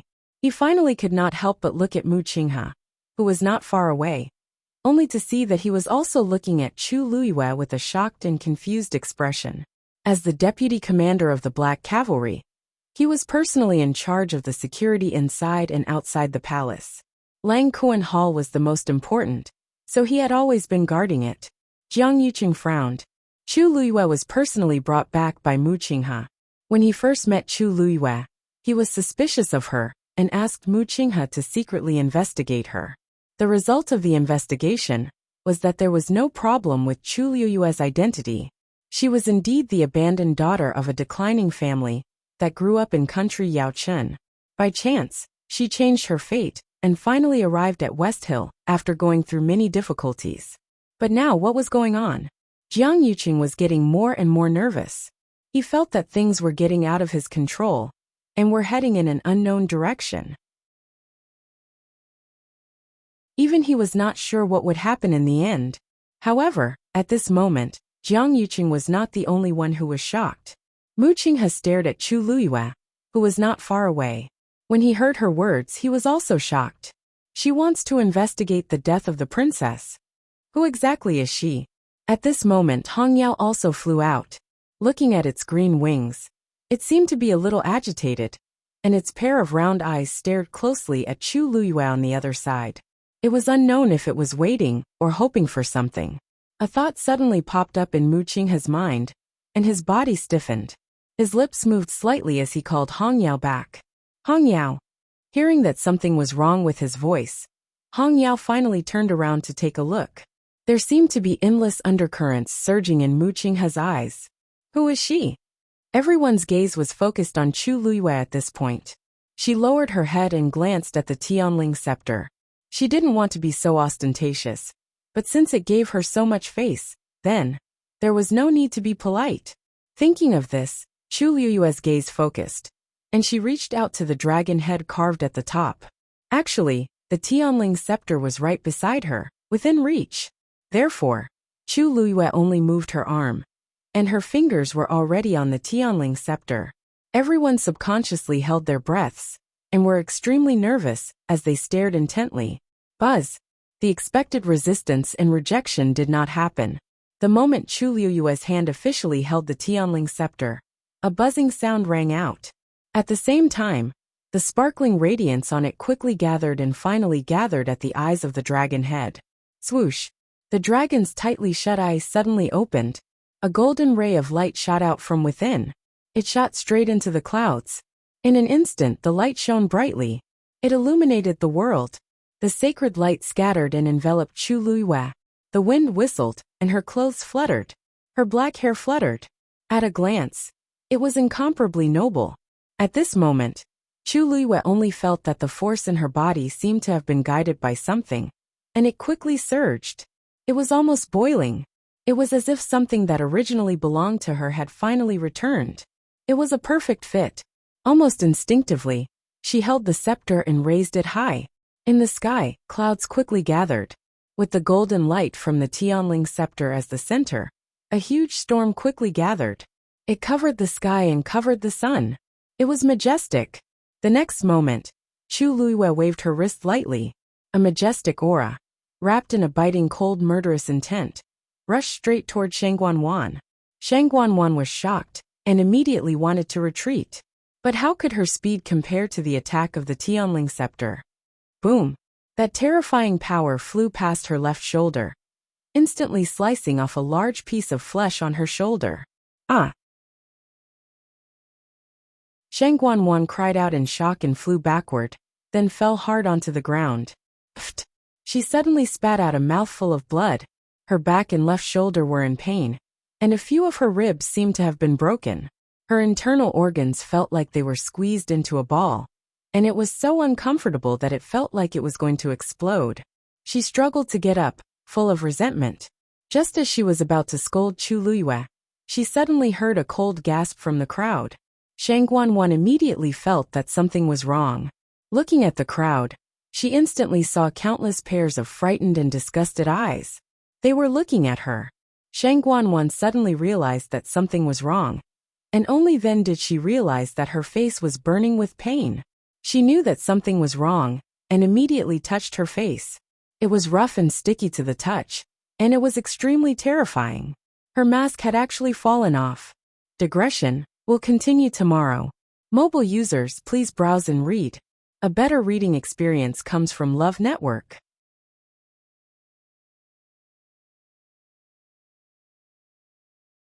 Chapter 875. Shang Guanwan's heart was instantly filled with endless panic and fear. She screamed and immediately covered her face with her hands. However, everyone had already seen it clearly while she was in a daze. That originally beautiful face had suddenly become extremely ugly with scars all over it. From afar, It looked like centipedes were covering her face. It was frightening. The surrounding crowd instantly fell into a strange silence. Many people looked at each other in confusion. It was no wonder that the third princess had refused to leave Huayang Palace after returning from Dahuang Swamp. After a long time, more and more people came to see her, and the matters that she had to deal with personally became more and more troublesome. Only then did she begin to see people again. However, under most circumstances, she still wouldn't leave the palace. Everyone thought that she had really gotten injured because of His Majesty and needed to rest in bed. However, they didn't know that this was the reason behind it. Her appearance had been completely ruined. Feeling countless gazes on her, Sheng Guanwan was filled with hatred, anger, and resentment. Even though she had already gotten the divine beast blood from Chu Luiyue, and the injuries on her face had started to improve, she hadn't fully recovered yet because she had just applied the medicine. The deep and shallow scars were much better than when her face was constantly festering, but in the eyes of the crowd, they were still extremely terrifying. Sheng Guanwan trembled all over. She wanted nothing more than to disappear from this place immediately. The surroundings were extremely quiet, but it made her feel extremely tormented. Your Highness. When Chan Yi, who was standing behind, saw this situation, she was the first to react. She hurriedly rushed forward, wanting to help Sheng Guanwan up. Get lost! Sheng Guanwan pushed Chan Yi away. At this moment, everyone was just laughing at her.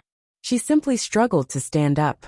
From the corner of her eye, she saw the tattered mask that had fallen to the ground. However, it was only a thin layer. It was stained with dust and blood, and looked extremely dirty. It was as if her face had been torn off and trampled on. She slowly raised her head, and looked at Chu Luiyue. Her eyes were filled with hatred, as if she wanted nothing more than to eat his flesh and drink his blood. You did it on purpose. Sheng Guanwan's every word seemed to be squeezed out from the gaps between her teeth, carrying a deep anger and resentment. There were only a few people who knew that her looks had been disfigured. Chu Luiyue had obviously done this to embarrass her in front of everyone. Chu Luiyue looked at her with an apologetic expression. Third princess, I'm really sorry. My hand slipped just now. Are you alright? Hand. Slipped. Once. Sheng Guanwan was so angry that she almost laughed. She had really underestimated Chu Luiyue. He could even make up such a reason. Chu Luiyue held the Tianling scepter in her hand. There were so many people present, so why did it hit her? Furthermore, he had even removed her mask. If he didn't do it on purpose, Sheng Guanwan wouldn't believe it even if she was beaten to death. You bitch. Waner. Just as Sheng Guanwan was about to scold him, Jiang Yuqing, who was beside her, immediately spoke up and forcefully interrupted her. He walked over with a solemn face. You're injured. It's better to have your injuries checked first. Leave the rest to me. Sheng Guanwan was already mad with anger. If she was allowed to continue, who knew what would happen? Magistrate Zhua. He shouted at Zhuamingxi. Zhuamingxi hurried forward. I'll leave third princess's injuries to you. Yes. Zhuamingxi responded and took out a pill. Your Highness, please take this medicine first. Looking at her, not to mention her external injuries, her internal injuries were also quite serious. You. Sheng Guanwan was about to shake off Jiang Yuqing's hand when she suddenly felt a sharp pain in her body. Her face suddenly paled, and cold sweat dripped down with a schwa sound. Jiang Yuqing took the medicine. Waner, take the medicine first. Sheng Guanwan raised her head with difficulty and glanced at him. There wasn't the slightest bit of heartache in his eyes. There was only coldness and indifference, as well as a hint of warning. That was a warning to her not to cause trouble at this time. Sheng Guanwan's heart suddenly felt sour. Although she already knew that he didn't have any feelings for her, she was injured at this time. Her scars were exposed in front of so many people. She had no face left. He still wasn't moved in the slightest. Ever since she made a scene with him yesterday, he wasn't even willing to act anymore. He wasn't the least bit worried that she would be mocked and ridiculed after today. The despair in Sheng Guanwan's heart surged like a tide and gradually drowned her. Jiang Yuqing fed her the pill. She opened her mouth mechanically and swallowed it. Then, under Jiang Yuqing's signal, Chani and Zhuamingxi stepped forward to check her injuries. After taking her pulse, Mingxi was shocked. There seemed to be two forces crazily fighting inside Sheng Guanwan's body. If it wasn't resolved quickly, it would be dangerous. Your Highness, your injuries are more serious. Why don't you go and treat them first? Mingxi said carefully. Sheng Guanwan directly refused. She gritted her teeth and stared at Chu Luiyue. This consort isn't leaving. Today was her wedding day, and also the day of her coronation ceremony. She was the main character today. Why should she leave? The coronation ceremony hadn't even started yet. Why should she leave? She wanted to see what kind of waves Chu Luiyue could stir up today. Mingxi looked at Jiang Yuqing for help. Jiang Yuqing didn't force her. It was fine as long as Sheng Guanwan knew how powerful she was. If she really left, the situation today would be even worse. He nodded.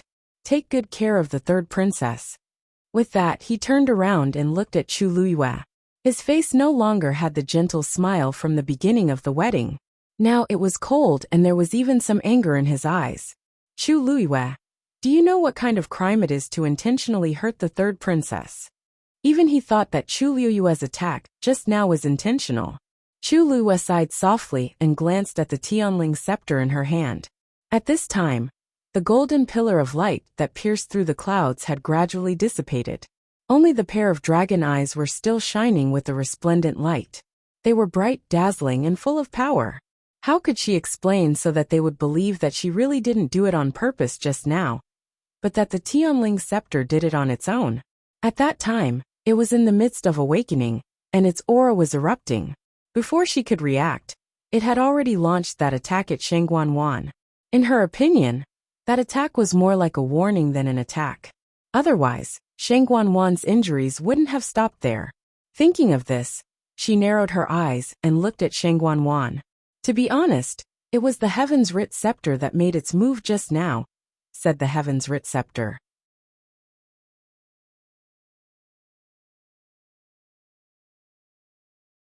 Chapter 876. You're spouting nonsense. When Sheng Guanwan heard this, she immediately retorted. Why would the Tianling scepter do this for no reason? I'm of the Tianling royal family's bloodline. Even if someone had tried to pick up the Tianling scepter and failed, they had never heard of the Tianling scepter attacking anyone of its own accord. Chu Luiyue's words were simply too laughable. That's right. With your status, what exactly did you do to provoke the Tianling scepter to do this? Chu Luiyue smiled faintly and asked in return. If I remember correctly, when you tried to pick up the Tianling scepter just now, it seemed to have resisted you a little. Sheng Guanwan was about to go on a crusade against Chu Luiyue, but when she heard this, she instantly choked. The rest of her words were stuck in her throat. It was extremely uncomfortable, but she couldn't say it no matter what. She instantly felt guilty, and her eyes darted around. Actually, she had also realized this problem. The Tianling scepter had been very rude to her from the start, and it had no intention of submitting to her. Later on, when she asked for help from the senior, it had directly exploded and sent her flying. Could it be because of this? She was in a fit of anger just now, so she didn't care and scolded it. But now, Chu Luiyue's words made her uncertain again. If it was really because of this, she clenched her teeth and braced herself. I don't know what you're talking about. The surrounding people's expressions all became a little strange. Chu Luiyue's words weren't without reason. From the moment Sheng Guanwan tried to pick up the Tianling scepter, everything had been going wrong. Something didn't seem right. Even if she couldn't pick it up and didn't receive the Tianling scepter's acknowledgement, she shouldn't have been knocked down from the top and rolled down the 9 steps, right? Could it really be that there was something wrong with Sheng Guanwan? Why you? Don't try to absolve yourself of the blame. You clearly know this consort's face. Back then, this consort became like this because your demonic beast scratched me. Now that you're treating this consort like this in public, aren't you just trying to embarrass this consort? When Sheng Guanwan saw that the situation was not right, she immediately changed the topic. She restrained the anger and resentment on her face and lowered her head to complain tearfully, as if she had been wronged. Chu Luiyue sneered inwardly. She wanted to throw dirty water on her? That would depend on whether or not she was willing to accept it. Third princess, you've misunderstood me. When your face was scratched, I hadn't formed a contract with it yet. I really didn't do it on purpose.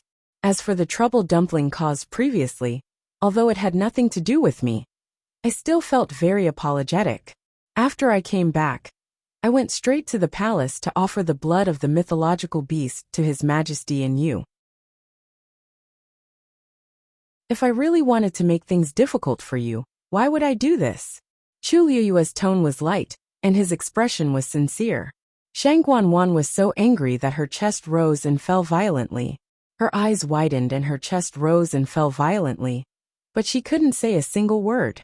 She had clearly taken the initiative to ask for the blood of the mythological beast, so how did it become her offering the treasure in Chu Liyue's mouth? Lies really came easily from his mouth. However, even though Shang Guanwan was extremely angry, she couldn't refute it. Could it be that she had to admit in public that she had forced Chu Liyue to take out the blood of the mythological beast? Seeing Shang Guanwan's guilty appearance, many people secretly despised her.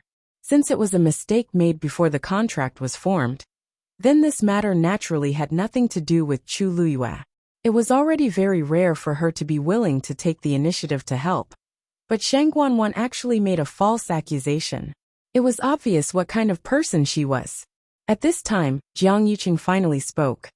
Even so, it's a fact that you hurt the third princess. You should take responsibility for it. In front of everyone, he naturally had to stand on Shang Guanwan's side. Moreover, he wasn't sure of Chu Liyue's identity and didn't know what she was planning to do. Naturally, he was extremely vigilant. Chu Liyue glanced at the Tianling scepter. She really knew how to cause more trouble than she did.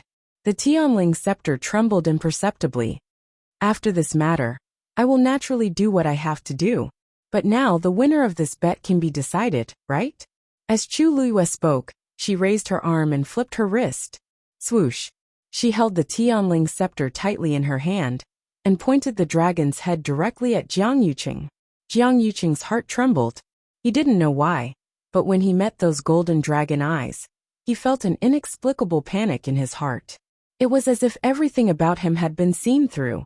He instinctively looked away and frowned. I have already picked up the Tianling scepter and obtained its approval. Then, Chu Liyue's eyes narrowed dangerously. Her red lips parted slightly, but her eyes were cold. Can we start investigating the crown princess's death again? There was silence in front of the huge Langkuan palace. Chu Liyue held the Tianling scepter in her hand, and her dragon eyes shone brightly. Everyone understood that Chu Liyue had indeed won this bet. When they heard her mention investigating the crown princess's death again, many people had complicated expressions. Who would have thought that this grand and solemn ceremony would end up like this? Almost everyone looked at Shang Guanwan and Jiang Yuqing. In front of everyone, they couldn't break the contract on the spot. This time they had to investigate. Jiang Yuqing stared intently at Chu Liyue. After a long while he said, "All right. Since you have done it, then the third princess and I will naturally accept our loss." The crowd instantly became chaotic. This meant that he agreed. They really had to investigate the crown princess's death again. 2 years ago, everything happened too quickly, and there were indeed many suspicious points. But now they were finally going to investigate thoroughly? Do you think that there really was something fishy about the crown princess's death back then? The Tianling scepter felt that the crown princess had been wronged, so it allowed Chu Liyue to succeed in exchange for this opportunity? It can't be. Wasn't it already decided at that time? Even the crown princess's trusted aides didn't make much of a fuss. If there really was a problem, would they let it go? Why not? The crown princess's trusted aides are now either dead or injured, especially the 13 Yu guards. They are still being hunted down, and there are very few of them left. If you really want to say something, it can only be Mu Qinghe. I think so too. If not, there's really no way to explain how Chu Liyue picked up the Tianling scepter. She's so persistent. Could it be that she was also one of the crown princess's people back then? Everyone discussed in low voices, and all kinds of guesses appeared. Jiang Yuqing heard most of it, and his heart was in a mess. He looked at Chu Liyue and said in a low voice, "Put the Tianling scepter back into the black mystic stone first, and everything else can be discussed." After all, it was the sacred artifact of the Tianling dynasty. How could it be in Chu Liyue's hands like this? Especially when there was a battered and exhausted Shang Guanwan beside him. The comparison was tragic. It was like a joke. Chu Liyue raised her eyebrows slightly. Okay. Then she flicked her wrist. The Tianling scepter quickly flew out. However, not long after it flew out, the Tianling scepter suddenly changed direction and flew back, standing in front of Chu Liyue again. The dragon head lightly tapped on the back of Chu Liyue's hand, then shook and jumped, as if it was asking for credit. Hee hee, I'm back. Did you miss me? The corner of Chu Liyue's mouth twitched. Mobile users, please browse and read. A better reading experience comes from Love Network.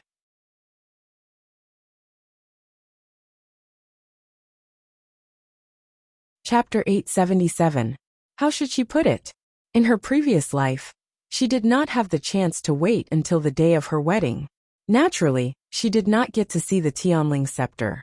In Chu Liyue's heart, the Tianling scepter had always been a very dignified and sacred existence. It was high up and could not be blasphemed. So today, when the Tianling scepter flew towards her, she was both surprised and happy. With the Tianling scepter in her hand, it seemed to make up for all the regrets she had in the past. But no one had ever told her that the Tianling scepter was so clingy.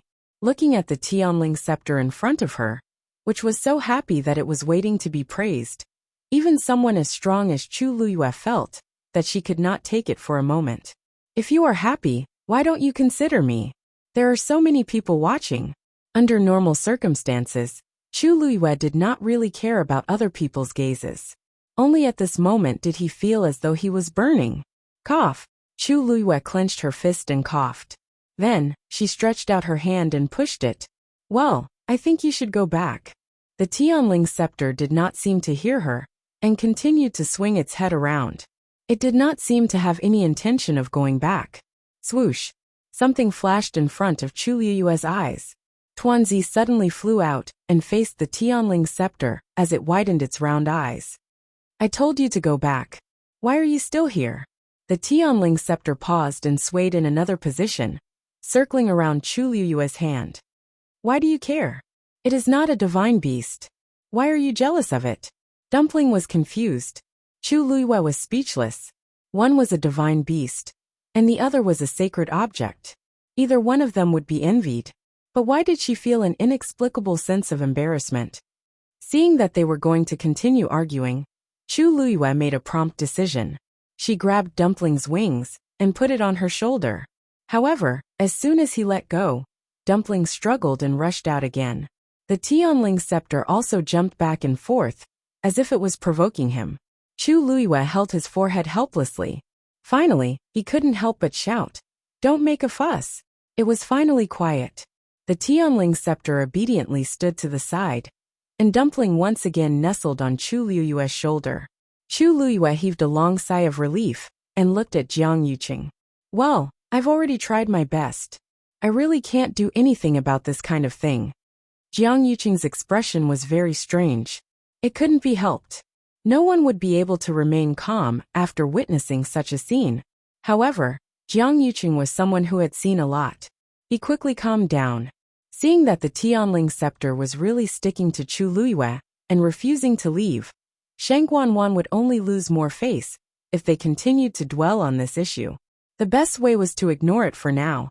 Therefore, Jiang Yuqing directly changed the topic. Let's not talk about this matter for now. As for what you said just now, we will send a small team to investigate again. No need. Chu Liyue chuckled and interrupted Jiang Yuqing. That would be too troublesome. Let's just start here. Well, what? Jiang Yuqing was also stunned for a moment. For a moment, he didn't know what Chu Liyue meant. Even Shang Guanwan could not help but open her mouth again and scold him coldly. Start here? How can that be? Chu Liyue, get it straight. This is Longquan Palace. How can you be so presumptuous here? Not only did you rely on the Tianling scepter to steal the limelight, you actually want to start investigating Shang Guanyu's death here? You're thinking too much. Jiang Yuqing also frowned. After all, today is the day of my wedding with the third princess. Even if Jiang Yuqing didn't care much about Sheng Guanwan, he still attached great importance to this wedding. Sheng Guanwan's side had already caused enough trouble. If Sheng Guanyu's death was also brought up, it would really be a mess. Upon hearing Jiang Yuqing's words, Sheng Guanwan's face also carried a hint of resentment. Chu Luiyue, you insist on doing this. Could it be that you don't want to see this consort happy? On this consort's wedding day, you deliberately brought up this consort. Are you sincerely cursing this consort? Chu Luiyue widened his eyes in confusion. Third princess, where did this come from? Didn't you always say that the crown princess is the elder sister that you respect the most? Why do you feel that mentioning her today is a curse to you? Sheng Guanwan immediately choked and was speechless. Chu Luiyue chuckled. Her Highness the Crown Princess has always doted on you. If she knew that you were getting married to the prince consort today, I'm sure that she would be happy for you. Don't you think so? Sheng Guanwan suddenly felt a chill run down her spine. It went straight to the top of her head. Enough! She rudely interrupted Chu Luiyue's words. Just do whatever you want to do. At that time, Sheng Guanyu was already dead, and all the evidence and clues were basically destroyed. There was no way to investigate at all. She didn't believe that these people would be able to find anything 2 years later. Wan! Jiang Yuqing subconsciously wanted to stop her, but Sheng Guanwan had already spoken. He slowly clenched his fists in his sleeves. For some reason, he felt an inexplicable panic in his heart. Many thanks for third princess's understanding. Chu Luiyue smiled in response, then took a step forward. Everyone looked over with different expressions on their faces. Chu Luiyue looked straight at Jiang Yuqing. The smile on her face gradually faded, and there seemed to be a cold glint in her eyes. Back then, the crown princess's funeral was jointly managed by the third princess and the prince consort. Then the two of you are the ones who know the most about everything, right? Jiang Yuqing didn't know what she was going to do, but he still nodded. That's right. At that time, he was still a low-level fiancé, and Sheng Guanwan was the only one who was slightly older among the heirs of the imperial family. Naturally, the two of them were in charge. Everyone was aware of this. That's good. I have a few questions that I want to ask the two of you first. Chu Luiyue raised a finger. First, when something happened to the crown princess, it was you who discovered it first, right? Yes. Jiang Yuqing answered without hesitation. These questions had already been asked by countless people. He, Sheng Guanwan, and the others had already made up a set of excuses. Even if Chu Luiyue asked him 100 times in public, he would still say the same thing. That day, the crown princess said that she wanted to cultivate and try to break through to the 9th stage, so she chose to go into seclusion. But not long after, I noticed that something was wrong. When I barged in, I found that the crown princess was already dying. Jiang Yuqing spoke very smoothly and calmly, as if the scene that day was really like that. Chu Luiyue raised a second finger. All right. Second question. Why didn't the crown princess cultivate earlier or later? Why did she have to try to break through to the 9th stage on such an important day before the wedding?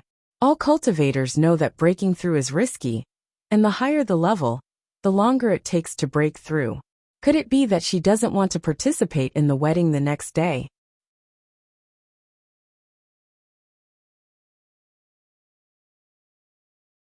Chapter 878. Jiang Yuqing was still able to respond easily. No one knew what the Empress concubine was thinking, but everyone knew that apart from the wedding, the next day was also her ascension ceremony.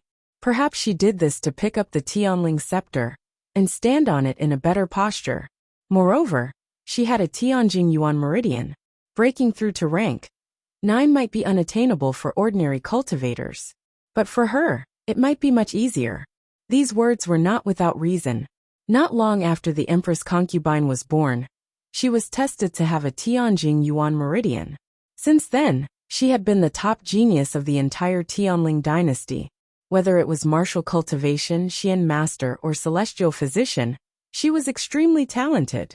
It wasn't strange for her to have such thoughts. Chu Luiyue nodded thoughtfully and then asked, "Why are you here? In that case, why didn't the Empress concubine go to the ancestral hall if she planned to focus on breaking through?" I remember that the ancestral hall of the Tianling royal family was also destroyed because of this, right? As the heir to the Tianling throne, what's wrong with going to the ancestral hall?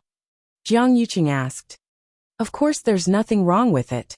According to this, the Empress concubine was in the ancestral hall the entire day before yesterday, and eldest young Master Jiang, you were guarding outside the entire time? Of course. The people who served her that day can testify to this. Jiang Yuqing had already answered these questions countless times, so he was completely at ease.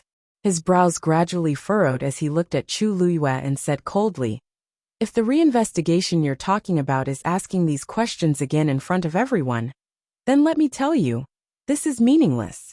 If you really have doubts about what happened back then, you have to produce evidence.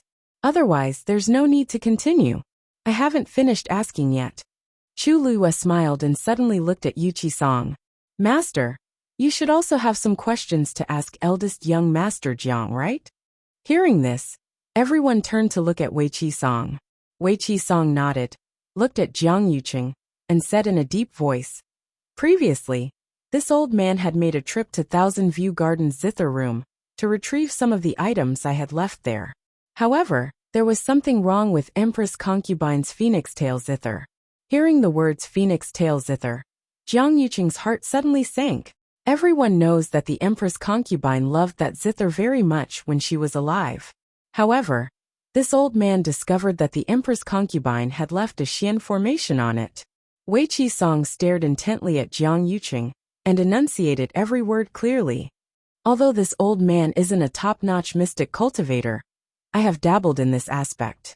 The Xian formation that the Empress concubine had engraved on the zither was only a level 3 Xian formation. But the important thing was that the name of the Xian formation was Dragon Trapping Formation. If there really isn't any problem, then why did Princess leave such a profound formation on the zither that she likes so much? In this old man's opinion, the level and power of that Xian formation are not worth mentioning, but the name of that Xian formation is very meaningful. Dragon Trapping Formation. When a dragon is trapped, it seeks help from the outside. The Empress concubine had clearly encountered danger, so she left the Xian formation, hinting that she had been harmed by a traitor. Once this was said, everyone was shocked. If what Yu Qisong said was true, then there really was a big problem with this matter. One had to know that the Empress concubine had outstanding talent in this aspect, since she was young. It was absolutely impossible for her to leave a mere level 3 Xian formation on such a precious item. Yu Qisong's explanation was the only reasonable answer. Jiang Yuqing was greatly alarmed and clenched his fists tightly. He had been careless. He had been in charge of the zither room for 2 years, but he had never discovered that there was such a hint on the zither. At that time it was in the zither room. After Shang Guanyu finished playing a song, he brought the last cup of tea to Shang Guanyu, luring her poison to act up. After that, she quickly realized that something was wrong and wanted to resist. But at that time, she was already no match for Jiang Yuqing. In the end, he secretly brought her back to the palace and locked her in the imperial family's ancestral hall.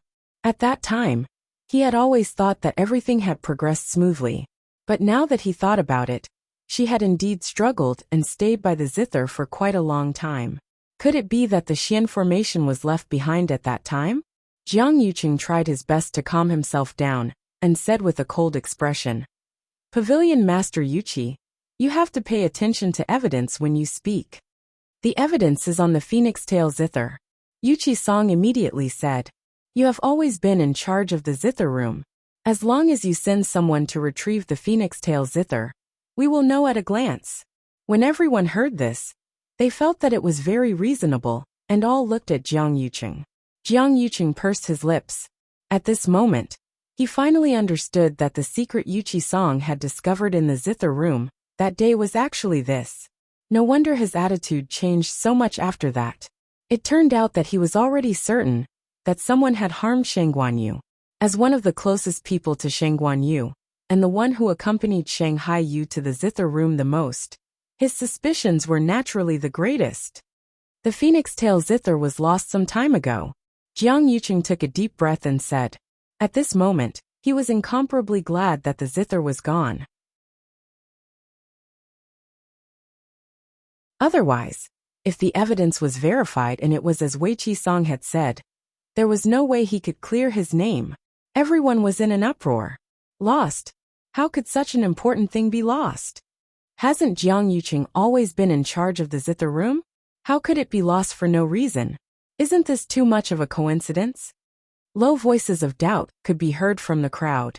Jiang Yuqing was also somewhat embarrassed. But at this moment, this was undoubtedly the best excuse. It was my incompetence that led to the loss of the phoenix tail zither. I've been sending people to secretly search for it, but there hasn't been any progress. I'm afraid that this lead will be cut off for the time being. Jiang Yuqing looked a little ashamed, but his eyes were very resolute. Without the zither, there's no way to prove whether what Pavilion Master Yuqi said was true or false. Pavilion Master Yuqi, it's not that I don't trust you, but this is a serious matter. Without concrete evidence, I don't dare to say anything. Yuqi-song asked in return. In other words, you'll only admit to my words if we find the phoenix tail zither? Jiang Yuqing paused. Yes. Without the phoenix tail zither, everything that happened today would not have been able to continue. Everything would have been empty talk. Many people looked disappointed. They thought that they had finally found some clues, but they didn't expect it to be gone just like that.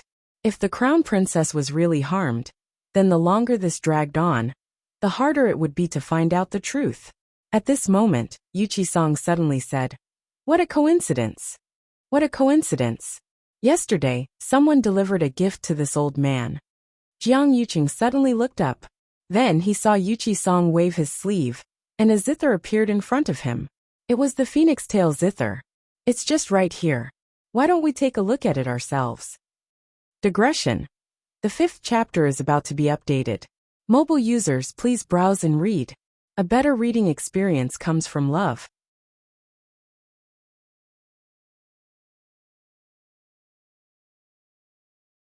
Chapter 879. The expression on Jiang Yuqing's face finally cracked, and he cried out in shock. Why is this thing with you? Could it be that the person who secretly broke into the zither room and stole this phoenix tail zither was Yuqi-song? That person's aura was hidden extremely well. He had never thought that it would be related to Yuqi-song. Didn't this old man say just now, "This is a big gift sent by someone yesterday"? Yuqi-song stroked his beard and showed the phoenix tail zither to everyone. Everyone can take a look and see if this is the zither that the Empress concubine had back then. Everyone looked at each other and fell silent for a moment. Eldest young Master Jiang should be the most familiar with this thing. Why don't you check it out? Otherwise, someone will say that this old man took a fake thing and created a rumor out of thin air here. As Yuqi-song spoke, he even pushed it forward. Jiang Yuqing was standing 10 steps away. With his eyesight, from the moment he saw this thing, he had already confirmed that this was indeed the one that was lost in the zither room. However, he really couldn't figure out why this thing would be with Yuqi-song. He said that someone sent it yesterday. Who was that person? Let me take a look. In the quiet and strange atmosphere, a person walked out. It was Yuan Wei. He walked over with a smile. Back then, Her Highness the Empress concubine liked this zither very much, and specially asked me to prepare many matching items. Therefore, I am quite familiar with this thing. I will identify it. Everyone should trust me, right? Yuqi-song handed the item over. Please. Although Yuan Wei's position wasn't comparable to the three dukes, his status was also very noble because his family had been passed down for thousands of years. His words carried a lot of weight. Yuan Wei carefully took the phoenix tail zither and looked around carefully. His expression gradually became serious. After a moment he nodded. This is indeed the Empress concubine's item. Moreover, there is indeed a dragon trapping array inside this zither. Let me take a look too. Jian Shai finally couldn't help but come over and take a look. There seemed to be a glimmer of light flickering on the phoenix-tailed zither. Flipping it over, one could see that there was indeed a palm-sized Xian formation at the bottom, and it was shining brightly. Jiang Yuqing's mind was in chaos. Back then, he had only been focused on dealing with the Shangguan Yu, and hadn't paid much attention to the phoenix tail zither. In the past 2 years, He had rubbed the rosin on the phoenix tail zither countless times, but he had never noticed this. Thinking of this, he immediately said, "This Xian formation didn't exist before. I've never seen a Xian formation like this before." It was only a level 3 Xian formation, and any Xian master could carve it on it. Pavilion Master Yuqi, even if you suspect that there's a problem with the princess's death, there's no need to use such methods to deceive everyone, right? Wei Qi-song laughed coldly when he heard this. Of course you didn't see it before, because there was a seal on the Xian formation. It was only after this old man broke the seal that this profound formation was revealed. Jiang Yuqing froze on the spot. What seal? He actually knew nothing about this. This is indeed the dragon trapping array. And this aura is indeed from the princess's hands. Jian Shai nodded affirmatively. Because the material of this phoenix tail zither is extremely precious and special, ordinary people can't leave any traces on it. Although this Xian formation is only a level 3 Xian formation, the person who can do this is definitely a top-notch Xian master. If I'm not wrong, the princess should have used the power of her Tianjing Yuan meridian to seal this Xian formation and conceal its aura. Yu Qi-song stroked his beard. That's right. This old man only saw this dragon trapping array after breaking the seal. Shang Guanyu's strength had already reached level 8 Xian master back then. If she wanted to hide something, it definitely wouldn't be a difficult matter. Jiang Yuqing's heart kept sinking, and his entire body turned ice cold. He had overlooked it. He had truly overlooked it. He had actually forgotten that he wasn't Shang Guanyu's opponent at all, which was why he couldn't even see through her methods. And now, all of this had become conclusive evidence. After that, a few more people came forward to take a look. They all nodded and confirmed that this was indeed left behind by the princess back then. Because she had a Tianjing Yuan meridian, her aura was very easy to recognize. Anyone with some status in the Tianling dynasty would be able to confirm it with just one look. And what's this? As Jian Shai spoke, he suddenly saw that there seemed to be something under the Xian formation. He moved closer, and his expression changed slightly. There's a word of blood on it. Everyone was shocked when they heard this. If nothing really happened, why would there be a word of blood on the phoenix tail zither? Moreover, she used such complicated methods to conceal it. Jiang Yuqing's heart thumped violently. It almost jumped out of his chest. All the blood in his body seemed to freeze at this moment. No, everything happened very quickly back then. Shang Guanyu couldn't possibly have the time and energy to do all this. Jiang Yuqing kept admonishing himself, but there was still a voice in the depths of his heart that kept ringing. Why not? She was smart and quick-witted. Was there anything she couldn't do? This word of blood was also left behind by the princess. Jian Shai's expression had completely turned cold. Yuan Wei and the others who were standing nearby also had a change in expression.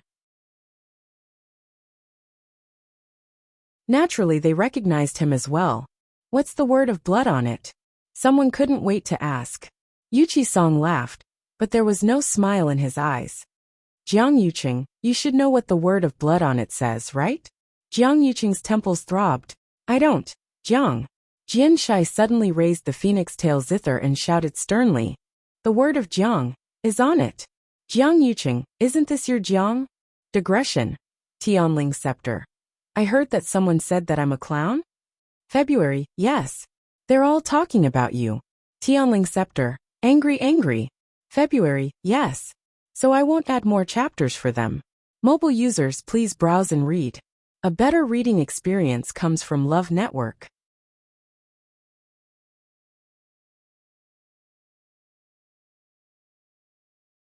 Chapter 880. His voice was like thunder as it fell heavily.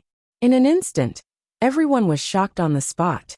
The bloody words hidden on the phoenix tail guqin were actually Jiang? Anyone with a brain could guess that the Empress concubine had used such a complicated method to leave this secret signal on the phoenix tail guqin. There was definitely a hidden meaning.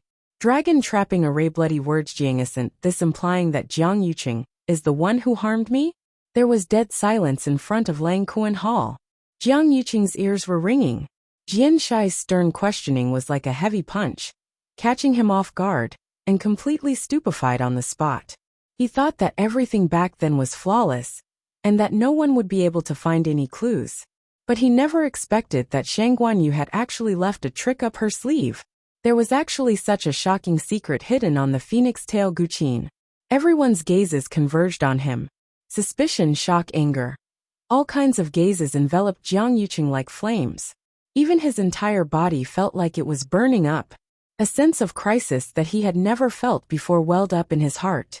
Jiang Yuqing had never been as embarrassed as he was now. He tried his best to calm himself down, and tried to make his voice sound calm. The word Jiang doesn't mean anything.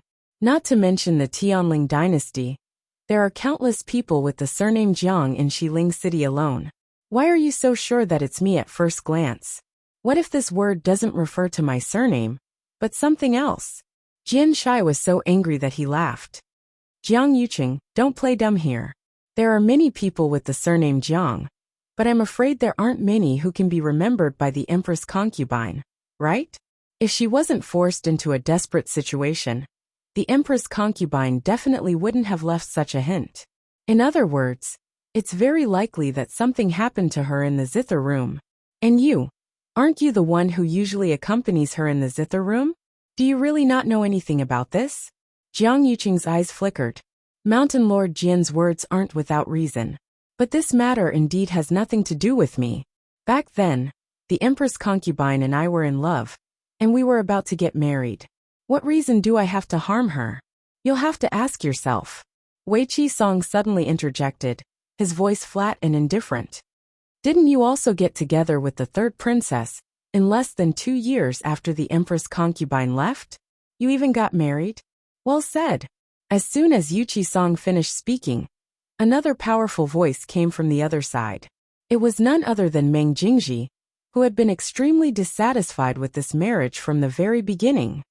Even if I don't ask you to be the Empress concubine and never marry again, you should at least show some sincerity, right? In the end, right after you finished the princess funeral, you were together with the third princess. You still have the face to say that you were in love? Huh. If this was the Western frontier, someone like you wouldn't be considered a man. Even women wouldn't take a fancy to you. Jiang Yuqing and Shang Guanwan were together. Their relationship was fake, but their identity was real. If Shang Guanwan didn't have such a status, why would Jiang Yuqing even spare her a glance? Although Meng Jingji was stationed at the Western frontier all year round, and didn't return to the Western tomb often, this didn't mean that he knew nothing about the Western tomb. He was a military general, but he also had good eyesight. Otherwise, he wouldn't have been able to sit in this position for dozens of years. Back then, even Mu Qinghe couldn't replace him, when she led troops to quell the rebellion in the Great Desolate Swamp. This person's ability could be seen at a glance. Jiang Yuqing's face instantly darkened. Shang Guanwan was still shocked and worried about the phoenix tail zither. But in the next moment, she heard that she was also being scolded. She was so angry that her face turned white. But when she glanced at Meng Jingji, she forcefully swallowed back those unpleasant words. This person was a tough nut to crack. Today's troubles were already enough. If she provoked Meng Jingji, it would be like adding oil to the fire. Jiang Yuqing remained unmoved. He only said indifferently, "My marriage with Wan'er has nothing to do with this. Even if there's really something fishy about the princess's death, everyone shouldn't be able to pin the crime on me just based on the word blood. Right?" He planned to insist on this point. It's true that the word Jiang was written on it, and it's also true that he was one of the closest people to the princess back then. Anyone who saw this would inevitably make the connection. But as long as they couldn't produce any other evidence, he still had some leeway. That's right. You have no evidence. My Jiang family won't let you off just because you're slandering Yuqing. We'll be at your mercy. Jiang Lizwa stood out and hollered in a low voice. This old man wants to see who it is that wants to drag my Jiang family down with him. How dare you pour this basin of dirty water on my son? Jiang Lizwa was a grand tutor after all, and his status was very high.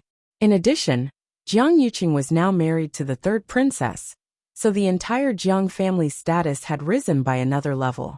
Ordinary people really couldn't afford to offend the Jiang family. However, Yuchi-song suddenly laughed. Everyone will eventually find out who this basin of dirty water belongs to. Since you want evidence, I'll give it to you. Jiang Yuqing's brows twitched harshly, seeing Yuchi-song's confident look. Does he really have any evidence? Yuchi-song stared at him and slowly said, I watched the princess grow up with me. I'm indebted to the princess's love for me, and she treats me as half a master. Ever since the princess's death, my Chongshu pavilion has also suffered continuous attacks. The pavilion's elders and disciples have all been beaten up, and there aren't many people left. It's almost impossible for the mountain gate to hold on. The reason for all of this is actually just that I want to investigate the princess's death. Yuchi-song's expression gradually turned solemn and cold, and even the surrounding space seemed to freeze along with it. It's not just my Chongshu pavilion. In the past 2 years, there have been many people who want to investigate the truth behind the princess's death. However, these people have either died or been injured, and some have even quietly disappeared, never to appear again. It's as if someone is deliberately obstructing them by hook or by crook. Everyone should be aware of this. In this world, the one who doesn't want the truth of that matter to be exposed the most is most likely the person who harmed the princess. A few people inwardly nodded. Although no one had said this on the surface, everyone knew in their hearts. Jiang Lizhuo was so angry that he laughed. What, Yuchi-song? Do you mean that the one who secretly killed your Chongshu pavilion is my son? Jiang Yuqing also frowned. Pavilion Master Yuchi, I've already personally sent Qi Dai to you. It's true that he used Chaos Yuan gravel on the Chongshu pavilion, but I truly didn't know about this matter before. Whether it's true or not, let him come over, and we'll know when we confront him. Yuchi-song said indifferently. Jiang Yuqing felt that this was extremely absurd and couldn't help but say, you know that Qi Dai is already delirious, so how can you confront him? Oh, you're talking about this. Yuchi-song suddenly laughed. This old man has already cured him. A better reading experience came from the Love Network.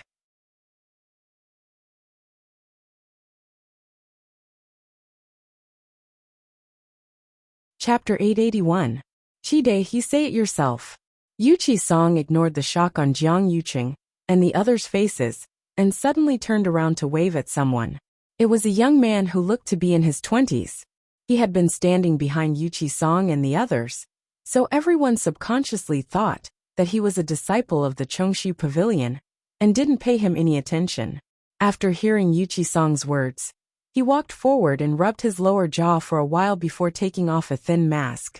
Under the mask, the person's cheeks were thin and his face was haggard, as if he had just recovered from a serious illness. His left ear was gone, and there was only a scar the size of a bowl. It was a ghastly sight. It was Qi Dai. Jiang Yuqing looked at Qi Dai, who should have died in the Chongshu pavilion, and his hands were already tightly clenched in his sleeves. He didn't die. He actually didn't die. Most importantly, the pair of muddy eyes had actually regained their clarity at this moment. Apart from looking a little weak, he was no different from an ordinary person.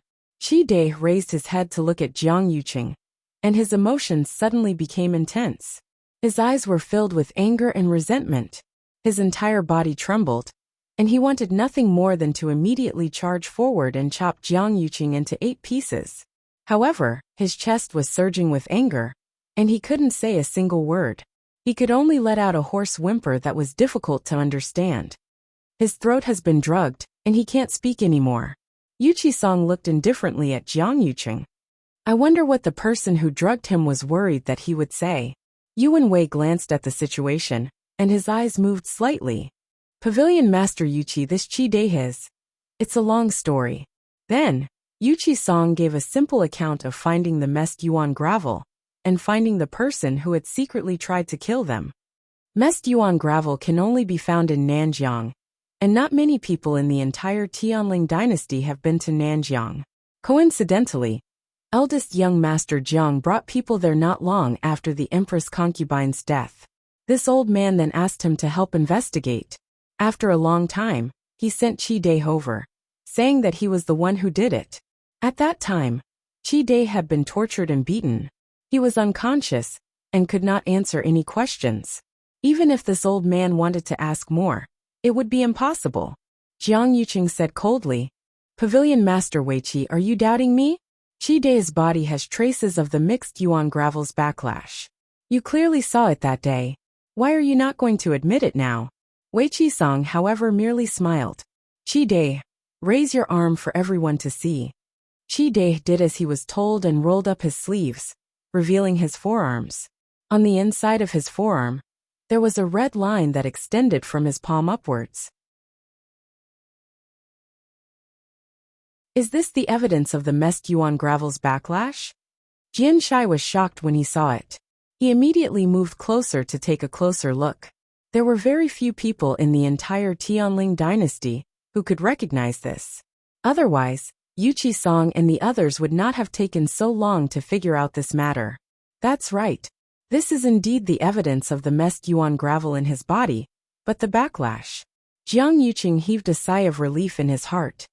Since Pavilion Master Weiqi also said so, then where did this suspicion come from? Yu Qisong pointed at Qi Dai. Naturally, it's because the messed yuan gravel in Qi Dai's body backfired much later than when we discovered the messed yuan gravel.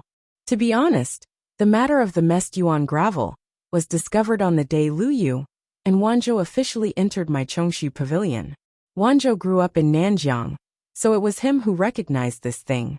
In the following 2 days, we thought of a way to clean up all the messed yuan gravel on Qingyuan Mountain. Logically speaking, the person who did this should have suffered the backlash at that time. However, all the injuries on Qi Dai's body were added within this month. With every sentence Yu Qisong said, Jiang Yuqing's heart sank an inch. Apart from me, there are also many celestial physicians with superb strength present. If you don't believe me, you can come forward and check for yourself. Qi Dai's injuries clearly appeared after I went to ask Jiang Yuqing for help. As soon as Yu Qisong finished speaking, everyone quieted down and looked at Jiang Yuqing strangely. At this point, even a fool could tell that there was a problem. If Jiang Yuqing didn't do this because he had a guilty conscience, then why? Qi Dai, who caused the injuries on your body? Yu Qisong asked. Qi Dai pointed at Jiang Yuqing angrily and let out a hoarse cry of despair. Just take it that he did it for interrogation, so let's not talk about it for now. Then who planted the messed yuan gravel in your body? Qi Dai still pointed at Jiang Yuqing, his finger trembling slightly because of resentment and anger. Jiang Yuqing stared at him. Qi Dai, you and I are master and servant. I've never done anything to let you down. Why are you slandering me like this?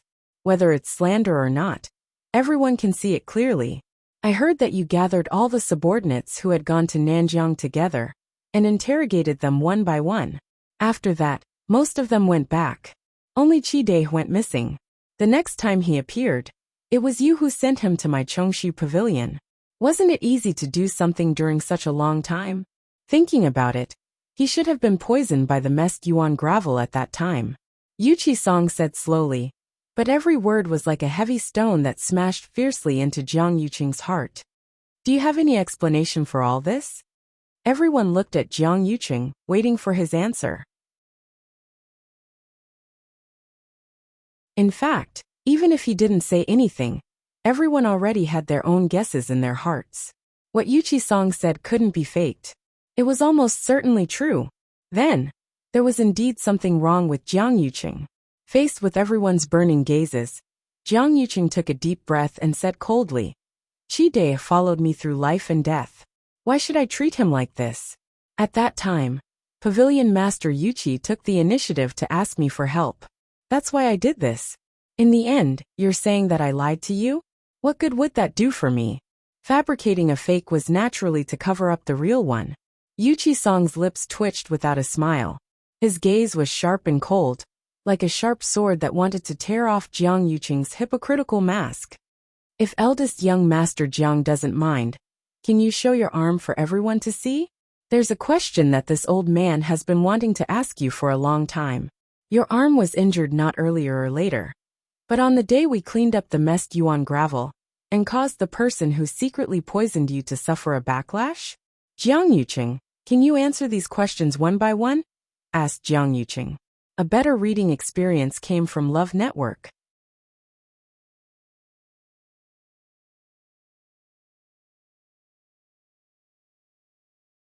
Chapter 882. Yuchi-song pressed on, his series of questions almost suffocating Jiang Yuqing. He originally thought that Qi Dai would die soon after arriving at Chongshu Pavilion. Even if he didn't die, the people at Chongshu Pavilion would kill him out of hatred. Even if Yuchi-song and the others had doubts, they wouldn't be able to stir up any more waves. This matter would be closed. But he never expected that not only did Yuchi-song and the others fail to kill Qi Dai, they even tried their best to save him. No matter how he thought about it, he actually left himself a huge problem. Jiang Yuqing was filled with regret. If he had known this would happen, he wouldn't have made such an unnecessary move. Even if Yuchi-song and the others kept suspecting him, they wouldn't be able to find any evidence. It would be a waste of effort. If he had thought more at that time, he wouldn't have fallen into such a trap. Now the timing of Qi Dai's backlash from the Chaos Yuan gravel didn't match up.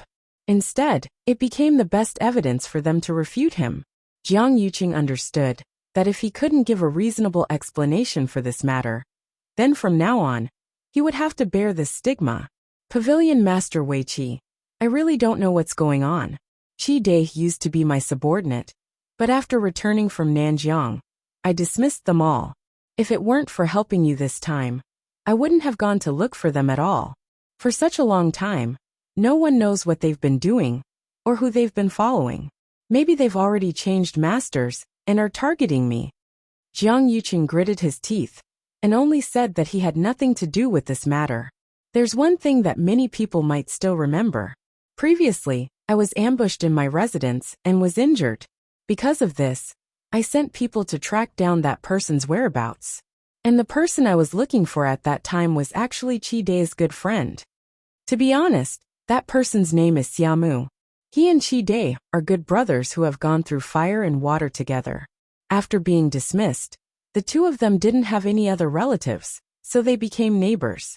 They took care of each other, and had a very good relationship. Since Xiaomu was able to assassinate me, who knows if Qi Dai did not have the same goal. Although Jiang Yuqing's explanation was somewhat weak, it was not completely unconvincing. After all, the news of him being assassinated in the Jiang mansion had spread like wildfire among the aristocratic families. To say that he was putting on a show was a bit too much. During this period of time, Qi Dai has indeed been detained by me. However, in the beginning, I only detained him because I wanted to investigate Xiaomu. Who would have thought that he would later discover that he had actually suffered a backlash from the Chaos Yuan gravel? I thought that he was the person Pavilion Master Wei Qi was looking for. After interrogating him, I sent him away. As for the rest, I really don't know. Jiang Yuqing cupped his hands at Yuchi-song. Speaking of which, I was negligent in this matter. I hope Pavilion Master Wei Qi won't blame me, but these things really have nothing to do with me. Back then, experts were as numerous as clouds in the Chongshu Pavilion.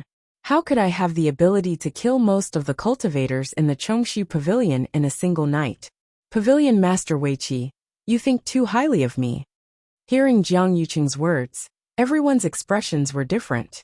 Many people's eyes were wavering. Chu Liua couldn't help but sneer as she listened from the side. Jiang Yuqing's mouth was as eloquent as always. He could make black sound white, and wrong sound right. Just now, Yuchi-song had clearly laid out the evidence. It was almost irrefutable. He was actually able to rely on his glib tongue to earn a place for himself. She had really underestimated him. Eldest young Master Jiang. Chu Liua suddenly spoke. According to what you said, the Jiang character on the phoenix-tailed zither has nothing to do with you.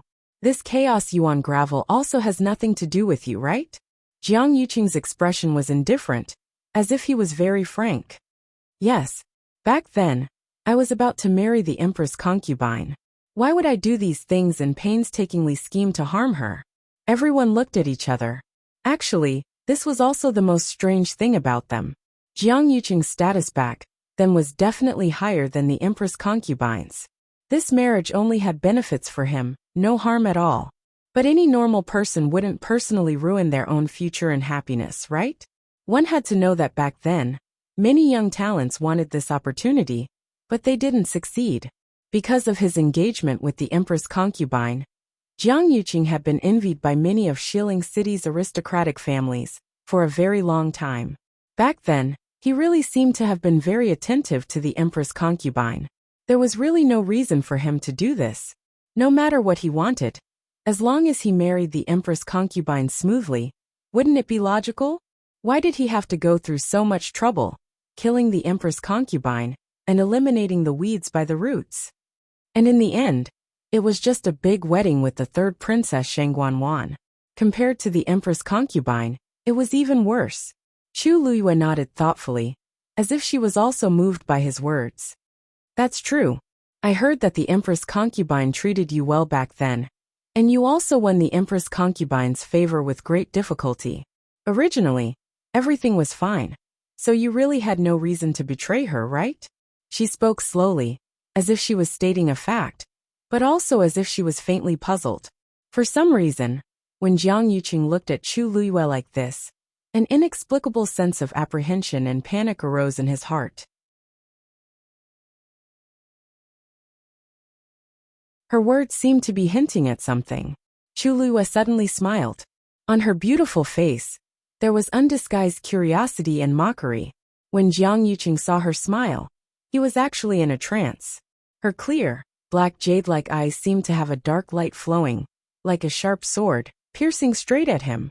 Since eldest young master Jiang has such deep feelings for the Empress concubine, then back then, why did you join forces with Xiahou Rong to forge a document to lure the tiger away from the mountain, tricking the 13th Yu out of Shilin? Chu Luyue said this sentence clearly and clearly. In an instant, almost everyone was stunned on the spot. The 13th Yu? Didn't they betray their master back then? For this reason, Jiang Yuqing even issued an order to kill them, which had not been revoked until today. What exactly did Chu Luyue mean by forging a document to lure the tiger away from the mountain? Everyone's gaze fell on Jiang Yuqing. Even Xiahou Rong, who was originally standing in the crowd, instantly became the focus of everyone's attention. Xiahou Rong didn't expect Chu Luyue to suddenly mention him, and even directly reveal what happened back then. He was completely stunned, and his face turned pale.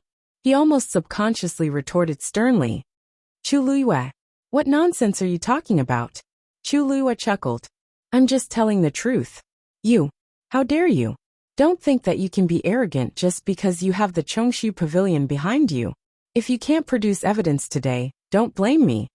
Before he finished speaking, Chu Luyue raised her hand and shook it gently.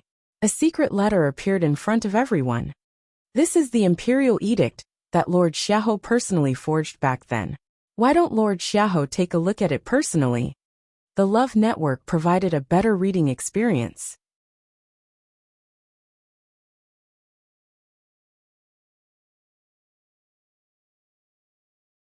Chapter 883. Xiahou Rong's voice stopped abruptly. He stared at the secret letter in Chu Luyue's hands in shock. His face was as pale as a ghost, and he instinctively denied it. Impossible. I've been keeping that item in my study, and even Xiahou Tingon doesn't know where I put it. How did it end up in Chu Luyue's hands?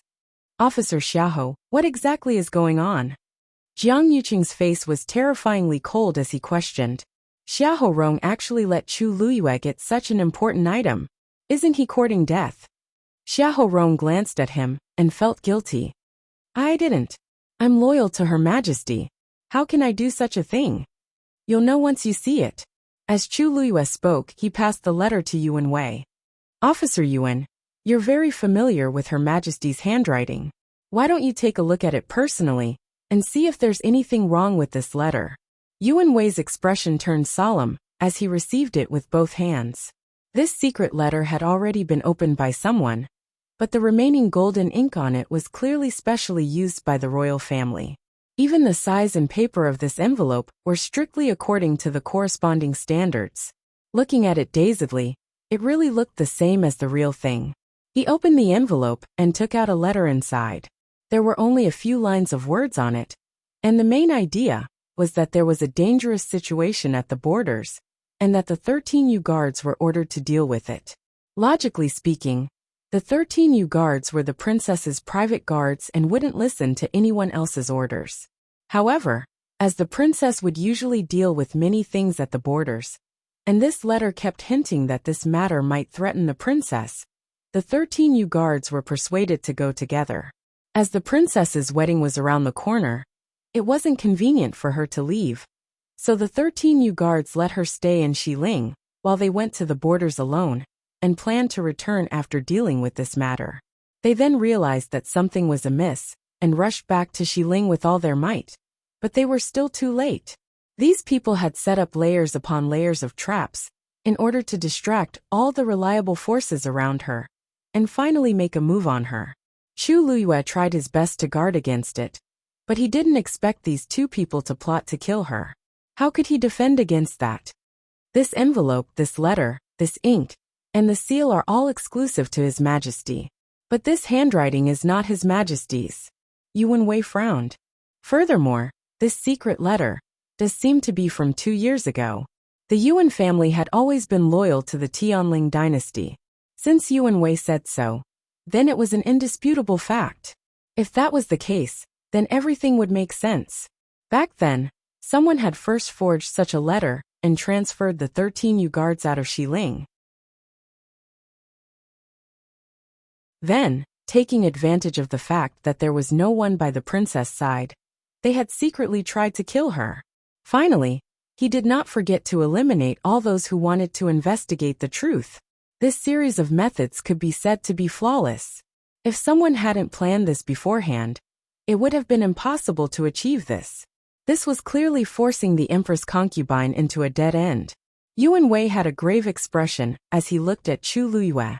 Miss Chu, may I ask if this letter was really found in the Xiaohou residence? Chu Luyue said with a smile. Of course. In this world, there aren't many people who can forge such a genuine secret letter from His Majesty, right? Other than the handwriting, everything else is real. It was obvious that this was something that only a person who was deeply trusted by His Majesty could do. No matter how one thought about it, Xiahou Rong was one of the 3 grand tutors. He usually assisted His Majesty and had the most interactions with His Majesty. He was also the most convenient and easiest to do this. This time, even the surrounding officials' expressions changed as they looked at Xiahou Rong. Forging an imperial edict was a capital offense. If the situation was serious, it was very likely to implicate the 3 families. Was Xiahou Rong crazy? He actually dared to do such a thing. Lord Xiahou, don't you plan to explain? The gentle smile on Yuan Wei's face had disappeared and was replaced by a cold expression. The Yuan family had never participated in the struggle for power in the imperial court. But if it involved His Majesty, then this matter was much more serious. They had to investigate to the end. Xiahou Rong made up his mind and intended to deny it. Chu Luyue, you said that this was found in my Xiahou residence. Do you have evidence? Who knows if it was done by someone else? You're using it to frame me. I, Xiahou Rong, am loyal and devoted to His Majesty. I have never done anything to betray His Majesty. Chu Luyue narrowed his eyes. Since Lord Xiahou is so determined, do you dare to swear? If you really did something to betray His Majesty, then the entire Xiahou family will be completely destroyed. Xiahou Rong choked, but he still braced himself and said, I have a clear conscience. Why wouldn't I dare? If I really betrayed His Majesty, then let me die without a burial place. Chu Luyue crossed his arms and touched his chin. You haven't finished yet. Isn't there still the entire family? Xiahou Rong's eyes twitched fiercely. Chu Luyue, don't go overboard. I'm going overboard. I'm trying my best to prove your innocence. Chu Luyue widened his eyes slightly. Didn't you say yourself that your loyalty to His Majesty can be witnessed by heaven and earth? Why don't you dare to continue? Xiahou Rong was in a dilemma. If he didn't say it, Chu Luyue and the others would definitely not let it go, and he would appear to be very guilty.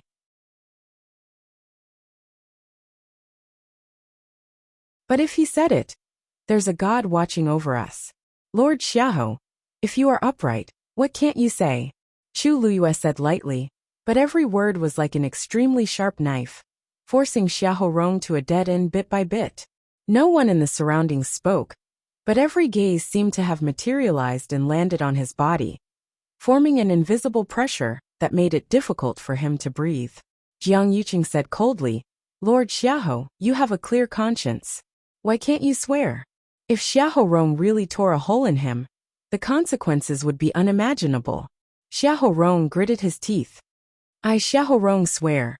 If I really did something wrong to His Majesty, I'll let everyone in my Xiahou residence die a horrible death." Clap, clap, clap. In the dead silence, the sound of applause suddenly sounded from not far away. Clap after clap, extremely rhythmic. At the same time, a deep middle-aged man's voice followed. "Lord Xiahou, well said." Hearing this voice, Xiahou Rong's face changed dramatically. Even Jiang Yuqing, Shang Guanwan, and the others suddenly opened their eyes wide and looked back. They saw a person in a bright yellow dragon robe slowly walking out of Longkuan Hall. Perhaps because he was bedridden all year round, his figure was a lot thinner, but his frame was tall and his shoulders were straight. Standing there, he still had a noble aura around him. It was the current emperor of the Tianling dynasty, Shang Guanyu. Digression, it's about 12:30 p.m., a little late. Mobile users, please browse for a better reading experience from the AI network.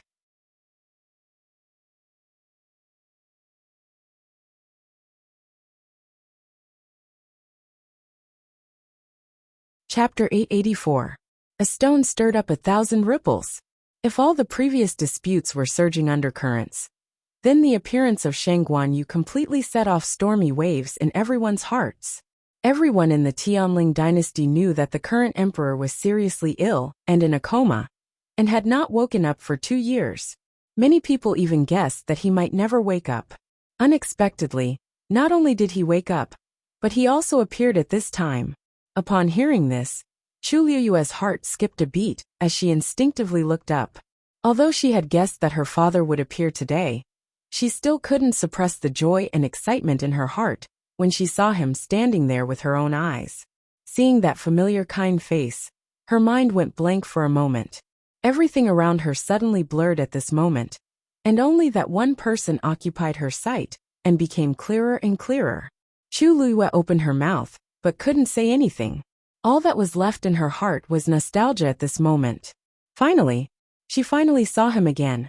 At that time, she felt that there was no way out, and her father was controlled by them. So she finally decided to commit suicide. However, after her rebirth, she inadvertently learned that her father was actually still alive, but in a coma.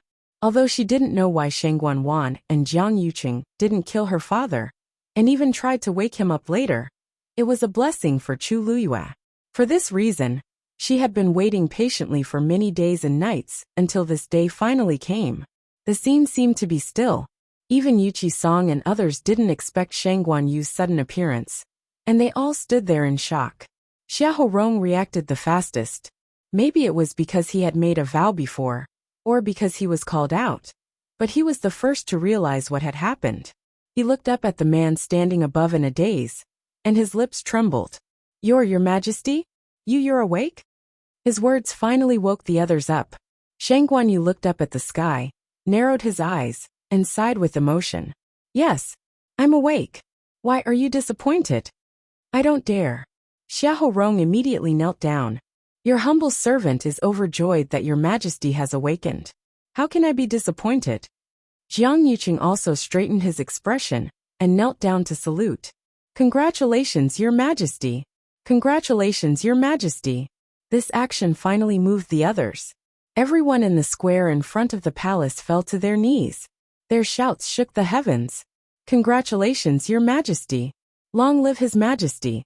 Shang Guanyu lowered his eyes and looked at the people kneeling before him. His gaze was obscure. "Get up." Only then did everyone stand up one by one. However, with Shang Guanyu's presence, the atmosphere had changed greatly compared to before. Most people chose to keep quiet, afraid that they would say or do something wrong and bring trouble to themselves. However, anyone with a brain would have reacted at this moment. How was today a wedding and coronation? This was clearly a trap set up by someone. They were just waiting for a good show to begin. On the surface, everything seemed calm and tranquil, but in reality, the undercurrent was already surging. Jiang Yuqing glanced at Shang Guanwan and reminded her. His Majesty has woken up. Now your previous efforts are not in vain. Shang Guanwan was stunned and quickly realized something. Her expression changed, and her eyes turned red instantly. Father! She quickly ran forward, and 2 lines of tears flowed down. It seemed that she was crying tears of joy. Wan'er greets father. Father, it's great that you're awake. As she spoke, she touched her face. Guing murmured in self-pity, seeing father safe and sound. Wan'er's injury is worth it. Shang Guanyu glanced at her quietly, but there was no heartache on his face. It seemed that he was indifferent. Immediately, he asked faintly, "Look at this scene. Are you going to ascend the throne?" Shang Guanwan's crying suddenly disappeared, as if it had been forcibly cut off by someone. A trace of panic flashed across her face. She didn't even have time to wipe her tears and hurriedly said, No, because you haven't woken up so. As an emperor, what he feared the most was that someone coveted his position. Shang Guanwan had obviously violated the taboo. Speaking of which, the Tianling dynasty couldn't always be without a leader, and it was reasonable for her to ascend the throne. But in front of Shang Guanyu, these words didn't sound right. After all, he wasn't dead yet. Especially now that he had woken up. When did you wake up? I didn't know. I've neglected my duty. Shang Guanwan tried to salvage the situation for herself. However, this trick obviously didn't work on Shang Guanyu. It's all thanks to Master's meticulous care that I could wake up so smoothly. Shang Guanwan was stunned. Master's what? At this moment, another person walked out from behind Shang Guanyu. It was Zhuo Mingxi. Everyone was stunned for a moment. There was another Zhuo Mingxi beside Shang Guanwan. How could there be 2 of them? Who are you? Shang Guanwan's expression changed and she shouted harshly. The Zhuo Mingxi, standing on top of the stairs, suddenly chuckled. Why are you shouting? Don't you all know me? As he spoke, he took off the mask on his face. He was handsome, and his eyes were as clear as ice. His smile was charming. It was Jian Fengqi. The moment Shang Guanwan saw Jian Fengqi, she felt as if she had been struck by lightning. Jiang Yuqing suddenly realized something, and a trace of surprise flashed across his eyes. Could it be? Standing on the 9th step, Shang Guanyu turned his eyes slightly and looked at Chu Luyue, smiling slightly. Miss Chu, right? Don't worry, I'll be your witness. Chu Luyue's nose twitched, and tears suddenly gushed out of her eyes. Mobile users, please browse for a better reading experience from Love Network.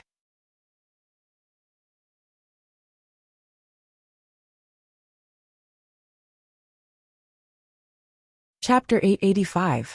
Remember Love Network, in 1 second, and provide you with wonderful reading. She lowered her eyes and concealed the emotion of the cigarette butt. When she looked up again, her eyes were as clear and bright as obsidian that had just been soaked in water. She bent her knees and curtsied, moving her lips. Thank you, Your Majesty. Shang Guanyu looked at the woman standing below, and for some reason his heart suddenly moved. In fact, when he pretended to be unconscious before, he had heard her voice. At that time, he only thought that this was a smart, quick-witted, decisive woman. Although her status was not high, she could still use all kinds of conditions to force Shang Guanwan and turn a disadvantage into an advantage. Now that he saw her, he realized that she was actually like this. For some reason, he felt that he had seen her somewhere before. He quickly recalled in his mind, but after thinking about it, he really had not seen her before. For nearly 2 years, he was basically sick in bed and stayed in Qingfeng Palace day and night. He even rarely saw other people in the palace, not to mention people like Chu Luyue, who came from outside heaven's canopy. Probably because her eyebrows and eyes were too similar to Yuer's. Thinking of this, Shang Guanyu felt a burst of pain in his heart, and looked at Chu Luyue with more benevolence. You worked so hard for Yuer, and I should thank you. If you hadn't taken the initiative to reinvestigate the matter of that year, I'm afraid that many people might be free and happy for a long time. When he said the second half of the sentence, Shang Guanyu's tone was completely cold.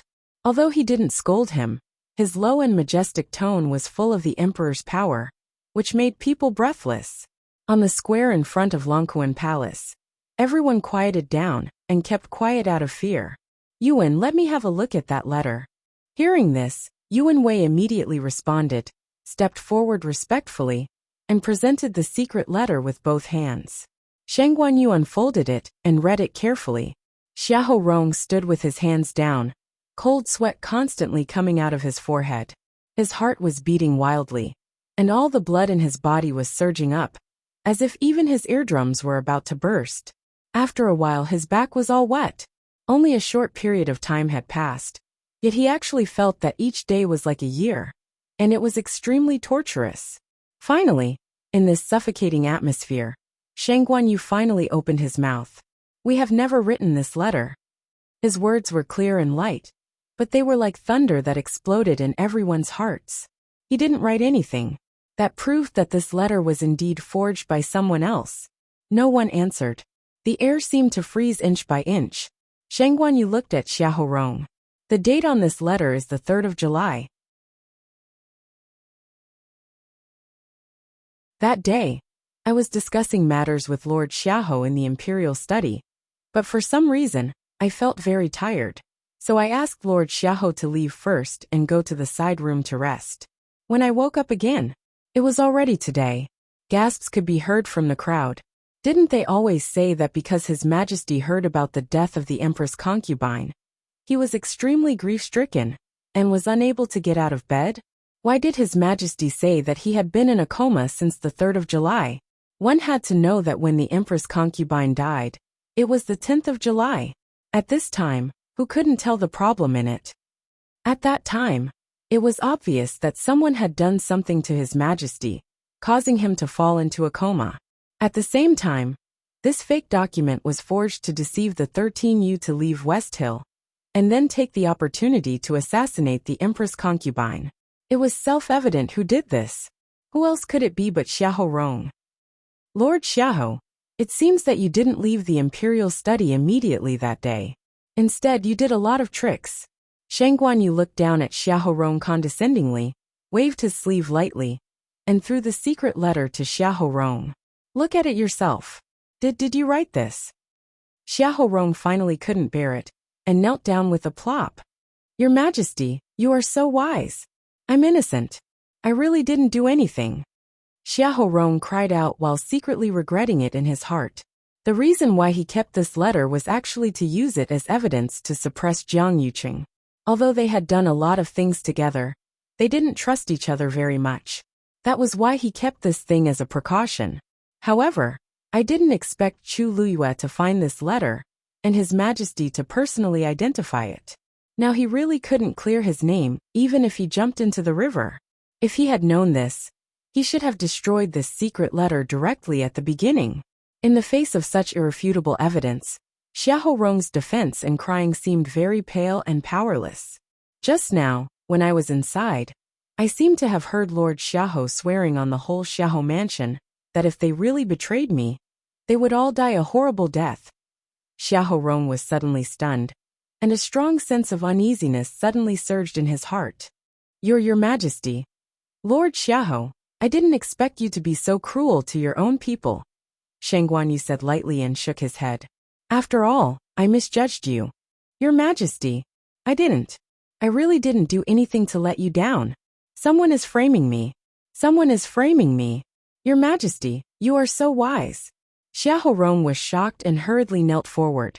But before he reached the 9 steps, Sheng Guanyu had already opened his mouth.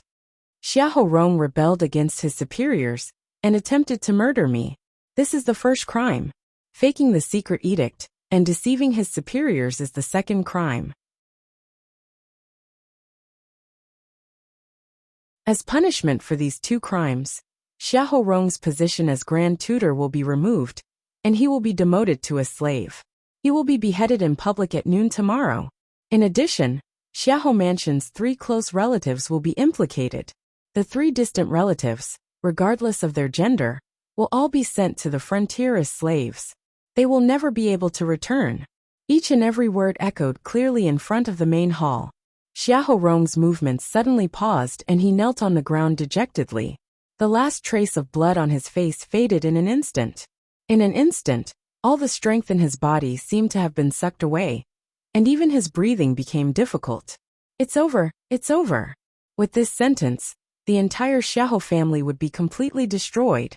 His wives, concubines, his relatives and clansmen. Being sent to the frontier as slaves was more terrible than being beheaded directly. It was really a fate worse than death. Your Majesty, please have mercy.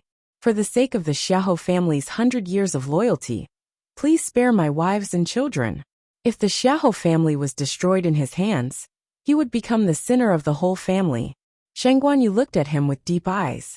Xiahou Rong, you also know that the Xiahou family's 100 years of loyalty was defeated by you. After all, he had only himself to blame for all this. Xiahou Rong sat on the ground, his heart completely cold. Take him away. Shang Guanyu waved his hand.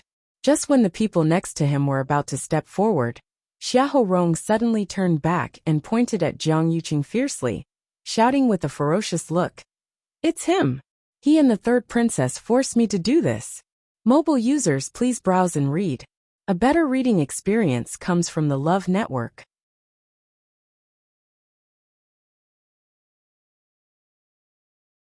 Chapter 886. If you want to die, let's all die together. At this time, Xiahou Rong had obviously gone completely crazy. His Majesty's imperial edict had been issued, and the Xiahou clan would have no chance of turning things around. The entire clan, a total of thousands of people, would all be implicated. And the ones who caused all this were Jiang Yuqing and Shang Guanwan. Since he couldn't live then, no one would have an easy time. Jiang Yuqing's pupils constricted. He stared coldly at Xiahou Rong. Lord Xiahou, watch your words. Don't drag other innocent people down, just because you made a big mistake, and implicate the entire clan. Shang Guanwan also panicked and hurriedly refuted. That's right. This matter has nothing to do with me. Xiahou Rong, don't talk nonsense. Innocent people. Spouting nonsense. Xiahou Rong laughed sarcastically. Jiang Yuqing, are you saying that you're innocent now? Weren't you the one who gave me the drug to His Majesty? Now you jump out to say that you're innocent, and want to push all the blame to me to get rid of it. In your dreams. Xiahou Rong simply went all out and directly exposed everything. Everyone was shocked on the spot. The amount of information contained in this sentence was too much. The drug to His Majesty was given by Jiang Yuqing? Didn't that mean that Jiang Yuqing was also involved? If you hadn't promised to give me the 9 clouds yuan recovery pill after everything was done, I wouldn't have agreed to do these things for you. Now that everything has been exposed, no one can escape. He was doomed, so he had to drag a few people down with him. Jiang Yuqing's temples were throbbing, and he couldn't wait to immediately step forward and block Xiahou Rong's mouth. His face was livid, his fists clenched, and he suddenly sneered. Lord Xiahou, you said that I gave you the drug back then. Do you have any evidence? Empty words without any proof. If whatever you say is the truth, then wouldn't everyone here be at your mercy? Xiahou Rong froze and immediately clenched his teeth. Everything that happened back then was done very discreetly. Even that medicine was given to him by Jiang Yuqing in private. Other than the two of them, no one else could prove it. If Jiang Yuqing stubbornly refused to admit it, then it would really be difficult to convict him. Furthermore, my Jiang family is a large Tianling family, and I'm about to marry the princess. What reason do I have to spend so much effort to harm His Majesty first, and then the princess? Xiahou Rong gritted his teeth in anger. This Jiang Yuqing was truly treacherous. This wasn't the only thing he had done back then. Now he had turned hostile and refused to admit it. That 9 clouds yuan recovery pill was given to me by you as a reward. You dare to deny it? You have to know that after the Empress concubine's death, her funeral was handled by you and the third princess. Only the two of you can obtain the 9 heavens yuan returning pill. Oh, since that's the case, could Lord Xiahou please take out the 9 clouds yuan recovery elixir to prove that you're not lying? Jiang Yuqing asked back. Xiahou Rong had just lost this item a few days ago, so it was impossible for him to take it out now. Sure enough, when Xiahou Rong heard this, he immediately choked, and his face turned red. You know that. It seems that Lord Xiahou can't take it out. Jiang Yuqing interrupted him. In that case, Please don't make irresponsible remarks again, Lord Xiahou. It's here. Before he could finish speaking, a clear voice suddenly sounded from the side. Jiang Yuqing's heart skipped a beat. He turned his head and saw Chu Liyue smiling as she took out a black wooden box. The moment he saw that box, Jiang Yuqing's heart suddenly sank. Wasn't this thing stolen? Why was it here with Chu Liyue? He recalled that the previous secret letter was also stolen from the Xiahou residence. Could it be that all these things were done by Chu Liyue alone? But she was clearly still in the Dahuang swamp some time ago. How could? This should be what you're looking for, right? Chu Liyue shook the box in her hand and smiled meaningfully. I can prove that this thing was indeed plundered from Lord Xiahou's study, because she had already taken out the secret letter earlier. Everyone was very convinced by her words. The 9 Clouds Yuan recovery pill was the only 9th grade essence pill left behind by Taizu. It had always been carefully enshrined by the Tianling royal family. Previously, His Majesty had indeed bestowed it to the Empress for safekeeping. After the Empress's death, these items were all handled by the 3rd princess and Jiang Yuqing. Such an important item, like the 9 Clouds Yuan recovery pill, actually appeared in Chu Liyue's hands. Clearly, it had been taken away before. This just happened to confirm Xiahou Rong's previous words. Jiang Yuqing used the 9 Clouds Yuan recovery pill as a reward to help him drug His Majesty and forge a document. Chu Liyue handed the wooden box to Yuan Wei. Your Majesty, please take a look. Yuan Wei took the item and carefully opened the box. A strong medicinal fragrance instantly spread out. Shang Guanyu's expression changed slightly. This is indeed the 9 Clouds Yuan recovery pill. He looked at Jiang Yuqing. Jiang Yuqing, what else do you have to say? Jiang Yuqing gritted his teeth. Yes, I didn't take good care of it. So this 9 Clouds Yuan recovery pill was stolen. However, what Lord Xiahou said just now was indeed slander. Your Majesty, please investigate clearly. He was determined to deny it to the end. Xiahou Rong was extremely resentful and began to search in his mind. He wanted to directly kill Jiang Yuqing and Shang Guanwan as well. But after thinking about it, he was shocked to realize that he really couldn't produce any strong evidence. Jiang Yuqing had always been cautious and didn't leave any traces. Every time they discussed things, there was no one else present. Even now that the 9 Clouds Yuan recovery pill had been taken out, he still said that it was his lack of supervision that led to the theft, and that he didn't send it out himself. Apart from this mouth, Xiahou Rong couldn't do anything to Jiang Yuqing. He was so angry that his whole body trembled. He pointed at the two and scolded. Good. You don't want to admit it now, right? Then I'd like to ask, if you didn't do anything to His Majesty, then why did you guard Qingfeng Hall so strictly in the past 2 years, and even sent 3 celestial physicians to take care of it in turn? If this isn't a guilty conscience, then what is it? As he said this, he suddenly looked at the crowd and sternly shouted, Let's go. Xiong Yishui, Xialang, do you dare to stand up and tell everyone what's going on with His Majesty's body? Right, and Zuomingshi, the 3 of you have been responsible for taking care of His Majesty from the beginning. Now you can at least say a few words, right? From the moment Shang Guanyu came out, Xiong Yishui and the others have been completely shocked. The 3 of them had indeed taken turns to take care of His Majesty, but they had never seen any signs of His Majesty waking up before. Now that they thought about it, maybe His Majesty had already woken up. Suddenly being pointed at, the faces of the 3 of them became very ugly, and they stammered and couldn't say anything. Jian Fengqi chuckled and said, Since the 3 of you don't want to say anything, why don't I tell everyone? Mobile users, please browse and read. A better reading experience comes from the Love Network.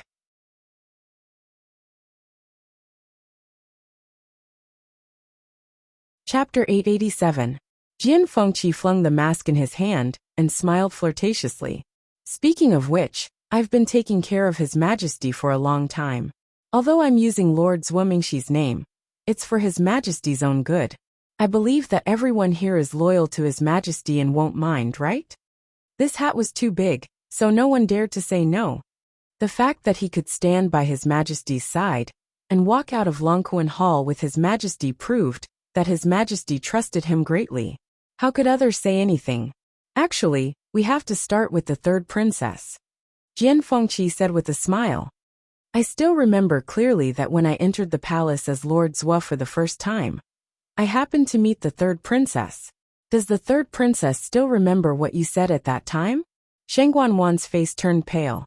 She didn't even know when Jian Fengqi had pretended to be Zhuo Mingxi. How could she remember what she said? But she had always trusted Zhuo Mingxi. She didn't hide anything from him about His Majesty. At that time, the third princess was very worried about His Majesty, so she asked me to reduce the dosage of medicine and find a way to wake His Majesty up. Jian Fengqi applauded sincerely. Clap, clap, clap. The third princess's filial piety can be seen by heaven and earth. In order to wake His Majesty up again, she was even willing to reduce the dosage of medicine for His Majesty. Based on this point alone, no one here can compare to her, right? Jian Fengqi's words were like a sharp sword that directly pierced Sheng Guanwan's hypocrisy. Her strong and calm expression finally cracked. I didn't, she subconsciously retorted. But her expression was panicked, and her footsteps were unsteady. He was right. Sheng Guanwan finally couldn't hold back. She gritted her teeth and said hatefully to Zhuo Mingxi beside her. Zhuo Mingxi, I trusted you so much. How dare you deceive and betray me? If he hadn't teamed up with Jian Fengqi, this wouldn't have happened. I don't know anything. Zhuo Mingxi wanted to say something, but he felt guilty and didn't know what to say. It was true that he did not know that Jian Fengqi had been secretly using his name to enter the palace, but he was not completely unaware. During this period of time, he occasionally felt that he seemed to have become more sleepy than before, and his mind seemed to have become muddled. Especially when it was his turn to be on duty. This feeling became even more intense. He vaguely felt that something was wrong, but he didn't dare to say anything. He was afraid that if Sheng Guanwan and the others found out, they would immediately kill him to silence him. But he didn't expect that he still couldn't hide it. And today, things had turned out this way. Sheng Guanwan's heart was filled with hatred, but she also knew that it was useless to say these things now. The only way was to get rid of these things as much as possible and prove his innocence. But how could it be that easy? She thought back to when she was in the Clear Wind Palace. She had taken advantage of the fact that her imperial father had not regained consciousness and had said many things without concealing anything. If imperial father were to find out about it. Oh right, there's also Jiang Yuqing. Jian Fengqi's eyes turned slightly, and the corners of his lips curled up into a wicked smile. His eyes were full of sarcasm. Later on, you also said something similar. I still remember it clearly. The expression on Jiang Yuqing's face seemed to have frozen. His eyebrows, eyes, mouth, and nose were all terrifyingly cold and stiff. The previous scenes kept flashing in his mind. No wonder he felt that Zhuo Mingxi was a little strange some time ago. It turned out that it was because there was indeed a change of people. When he saw Jian Fengqi coming out with His Imperial Majesty just now, he felt very uneasy. Now it really exploded. No matter whether Jian Fengqi was telling the truth or not, he and Sheng Guanwan couldn't deny it. After all, he was standing beside His Imperial Majesty now. What Jian Fengqi said now obviously had His Imperial Majesty's permission, and even he was representing His Imperial Majesty's position. The number of times this young master has entered the palace is actually not many. But whenever I meet the two of you, I have to talk about the matter of using medicine back then. Wasn't that what Lord Xiaohe was talking about just now? What, you still refused to admit it? The evidence was already in their faces, but they still refused to admit it. How thick-skinned. Dead silence. Jiang Yuqing and Sheng Guanwan both fell silent. This was no longer a matter that could be cleared of suspicion by denying it. After all, it was very likely that His Imperial Majesty also knew about many of these things. If he had already woken up, then many things were already set in stone. But just when everyone thought that the truth was out, and they were finally going to admit their guilt, Jiang Yuqing suddenly spoke. I really didn't know about His Imperial Majesty being poisoned back then. One told me that His Imperial Majesty had taken too much medicine in order to nurse his body back then. That was why he had been in a coma for so long. We did discuss about using less medicine for a long time, but I didn't know it was poison. Hearing this, Shang Guanwan gradually widened her eyes in shock and looked at Jiang Yuqing in disbelief. What did you say? Jiang Yuqing looked apologetic. I'm sorry, Wan. I was deceived by you before, so I helped you. But now that things are clear, then, I can't speak up for you anymore. You have to bear the corresponding responsibility for what you've done. Chu Luiwa was secretly amazed. If it weren't for the inappropriate atmosphere now, she would have applauded Jiang Yuqing's ability to refute. She had seen what it meant to reverse right and wrong today. Seeing that the matter had been exposed, he took the initiative to abandon Shang Guanwan and only wanted to protect himself. But then again, this kind of ruthlessness and cruelty was his usual style. How could Shang Guanwan be his opponent? Sure enough, after hearing these words, Shang Guanwan completely exploded after a short period of shock. Jiang Yuqing, what are you talking about? You want to push all the blame onto me now, don't you? Fine. Since you're heartless, don't blame me for being heartless. Shang Guanwan took a step forward, walked to the middle, and said in a sharp voice, what Xiahou Rong said just now was right. Everything was ordered by Jiang Yuqing. He was the one who attacked father and transferred the 13 Yu guards away. He was also the one who secretly sent people to attack the Chongshu Pavilion. He was the mastermind of all these things. The veins on Jiang Yuqing's forehead bulged. He lowered his voice and said coldly, Wan'er, you're confused. But Shang Guanwan didn't care. She had lost all face today and was already emotionally unstable. Coupled with Jian Fengqi and the others' provocation, she couldn't bear it anymore. Anyway, she couldn't deny it, and it would be difficult for her to make a comeback in the future. Not to mention that she had no fate with the throne. She might not even be able to keep her identity as the third princess. After today, it was still unknown whether she would live or die. At this time, Jiang Yuqing actually took the initiative to betray her, so she had no mercy for him. She stared at Jiang Yuqing with scarlet eyes and sneered. Ha! What? You don't want to admit it? Don't forget. You were the one who drugged Shang Guanyu with the energy-dissipating powder for 3 years. Finally, you attacked her on the eve of the wedding and imprisoned her in the Imperial Ancestral Temple. Digression. The last 2 updates may be a little late, about 1:30. Please browse and read. A better reading experience comes from Iowa.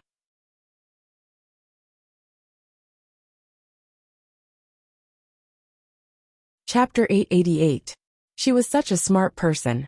If she wasn't someone close to him, how could she have fallen into a trap and died in the end? Shang Guanwan laughed crazily. Because of anger and resentment, her facial features were distorted and her eyes were scarlet. She looked like an evil ghost. Don't forget that you have a share of the pain she suffered before she died. The sharp voice pierced through the sky, making everyone's heart turn cold. As soon as the voice fell, everyone's face was filled with horror. Shang Guanwan, what did she just say? She said that it was Jiang Yuqing who killed the crown princess. He even planned for it for 3 years. The crown princess didn't die from the so-called qi deviation during cultivation. She was forced to a dead end by them, and finally chose to commit suicide. In just a few words, a shocking secret was revealed. Even Yu Qi-song, and the others who had already guessed that it was Jiang Yuqing who killed the crown princess were shocked when they heard this. Shang Guanyu suddenly felt a sharp pain in his chest, and he staggered. Yu Wenwei and Jian Fengqi immediately went forward to support him. Your Majesty, you have to take care. Yu Wenwei wanted to persuade more, but when the words reached his mouth, he didn't know how to say it. The crown princess had always been His Majesty's favorite child. Since young, His Majesty had poured a lot of effort into the crown princess. Usually, even if the crown princess suffered a small injury, His Majesty would always feel distressed. Whether it was the coming-of-age ceremony, the imperial court, or the big wedding later. His Majesty always wanted to give the crown princess the best for everything related to her. And that child whom he had doted on, and was afraid of suffering even the slightest grievance, was now being plotted against and killed. How could he bear it? Jian Fengqi watched from the side, and the smile on his face had already faded. Even when His Majesty knew that it was Shang Guanwan who killed him, His Majesty didn't show such an expression. It could be seen how big of a blow Shang Guanyu's death was to him. Your Majesty. Shang Guanyu waved his hand and slowly broke away from the two's support. However, he seemed to have aged a lot in an instant, and his face seemed to be covered with a layer of gray. He looked at Shang Guanwan and Jiang Yuqing, suppressing the huge grief and anger in his heart, and asked word by word.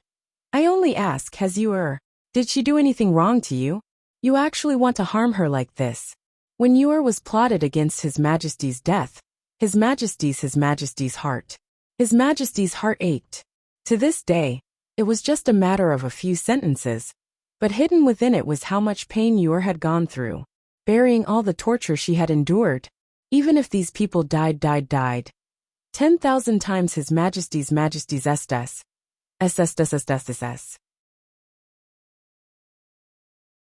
She shrieked. Titus ss teat hurt you her. As if I was the one who had wronged her. But what she gave me was nothing but charity. Who cared about that? Fathers, I'm also your daughter, but have you ever looked me in the eye since I was young? When I didn't have enough to eat or warm clothes, and when I was bullied in the palace, did you ever think of me as your daughter? You only have Shang Guanyu in your eyes. Shang Guanwan's voice trembled, as if she wanted to vent all her years of accumulated resentment. Yu'er only needs to wave her hand, and she can get whatever she wants easily. She has a magnificent and spacious palace and a high position. She can even take away the man I've liked for many years with just a word. What do I have? If I don't please her and rely on her, I'll have nothing. She's had enough of this lowly life of having to rely on others. Therefore, she wanted to snatch Huayang Palace, the throne, and even Jiang Yuqing. Shang Guanyu looked at Shang Guanwan, who seemed to have gone crazy, with a cold and solemn face, and a pained look in his eyes. Even if I've neglected you, you should have come to me. Why did you put all the blame on you? You said it was charity, and if you didn't want it, you could have just said so. You enjoyed her kindness on one hand, but on the other hand, you were jealous and resentful of her. What did she do wrong? In the end, Yu'er was jealous of Shang Guanyu, so she couldn't bear to see her living well and tried every means to harm her. After doing so many wrong things, she still blamed Shang Guanyu for her betrayal and hurt. She was really unreasonable. Shang Guanwan choked and couldn't say a word. Her chest rose and fell violently, but after a while, she suddenly laughed. See, you're still thinking about her at this time. Unfortunately, she's dead. She's completely dead. Huh. No matter how sad these people are, Shang Guanyu's will never come back to life. Even if everything was exposed today, she thought to herself. Even if Shang Guanyu was exposed, she thought to herself. She then looked at Jiang Yuqing with a tinge of craziness in her eyes. Yuqing, since I've already admitted it, you should admit it too. Anyway, we did all those things together, didn't we? See, so many people like her and love her. Even though she's been dead for so long, there are still people running around for her just to ask for an answer. But we have nothing. Only I like you, do you know that? Only I. As she spoke, she reached out and wanted to pull Jiang Yuqing. Jiang Yuqing silently took a step back and avoided her hand as he expressionlessly said, Shang Guanwan, you're really crazy. You treated you like her biological sister, but you treated her like this. I was wrong about you. Shang Guanwan was dazed, and then realized that he still refused to admit it. She stared at him for a while and laughed in self-mockery. I'm really stupid. I actually believed you. You missed her for 10 years, but didn't you do it to her without hesitation in the end? What am I? Jiang Yuqing, this person, can even do it to the woman he liked for so many years. Not to mention the others. I, Shang Guanwan, am actually just a chess piece for him. Thinking back on everything that happened these few years, it's like a joke. Jiang Yuqing cupped his fists toward Shang Guanyu and said, Your Majesty, I know that my explanation is very weak, but I really don't know about these things. Jiang Yuqing, we've already reached this stage, but you're still unwilling to admit it, right? Chu Luo suddenly asked. Jiang Yuqing paused and looked straight at her. If I didn't do it, why should I admit it? Shang Guanwan's mind isn't clear now, and her words can't be trusted. Oh, Chu Liyue suddenly laughed. If her words can't be trusted, then what about mine? Jiang Yuqing was dumbfounded. Chu Liyue suddenly took a step forward, and there seemed to be flames burning in her eyes. Swish! She raised the Tianling scepter high and then lowered it. The dragon's eyes shone and pointed straight ahead, full of majesty. I forgot to introduce myself. Double quotes. I'm Shang Guanyu. Mobile users, please browse for a better reading experience from the Love Network.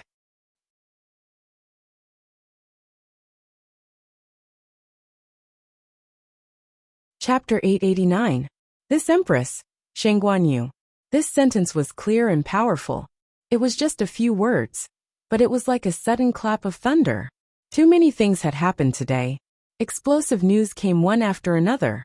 Just when everyone thought that they had become numb from the continuous bombardment of all kinds of secret news, Chu Liyue's words instantly set off huge waves in their hearts. It was like a blow to the head. Everyone was shocked on the spot again. This was even more impactful than the previous ones added together. It wasn't just Jiang Yuqing and the others. Shang Guanyu, Jian Fengqi, Yu Qi Song. Everyone who had previously agreed to join forces to deal with Jiang Yuqing and Shang Guanwan today was also shocked at this moment. No one expected that Chu Liyue would jump out and say such a thing when things were getting out of hand. There was a frightening silence in the field. At this moment, it seemed like even breathing had become extra redundant. Everyone looked at Chu Liyue with their mouths agape. They still couldn't digest what she said just now. The mask on Jiang Yuqing's face finally cracked at this moment. He stared at Chu Liyue in shock as he stuttered, which was rare of him. You, what did you say? Who are you? Chu Liyue's red lips curved into a smile. This smile was filled with a myriad of magnificence. It was incomparably noble. In an instant, it was as high as the sun in the clouds and unattainable. In an instant, it was brilliant and dazzling. It carried a noble aura. It made people unconsciously want to submit to her. Everyone's attention was unconsciously attracted by the woman on the field. She was tall and slender. She was dressed in red, and her fine black hair was tied up simply. It was simple and neat to the extreme. She clearly didn't do anything, but the aura on her body had undergone a huge change in an instant. At this moment, she was like a pearl covered in dust that had finally wiped off the layer of dust, blooming with the light that originally belonged to her. The same thought flashed through almost everyone's mind. This is her. This is Chu Liyue. No, perhaps it should be Shang Guanyu. She stood with her back straight, one hand gripping the heavenly writ scepter tightly, as she pointed it at Jiang Yuqing. Every word was like the judgment of a saint. Jiang Yuqing, are you very disappointed that this consort didn't die? If you're still unwilling to admit to everything you've done, then today, I'll be the last witness. Who would have thought that things would develop to this point? Princess didn't die. She actually didn't die. The woman who was rumored to have completely disappeared 2 years ago had actually returned. In the blink of an eye, countless thoughts flashed through Jiang Yuqing's mind. No, that's impossible.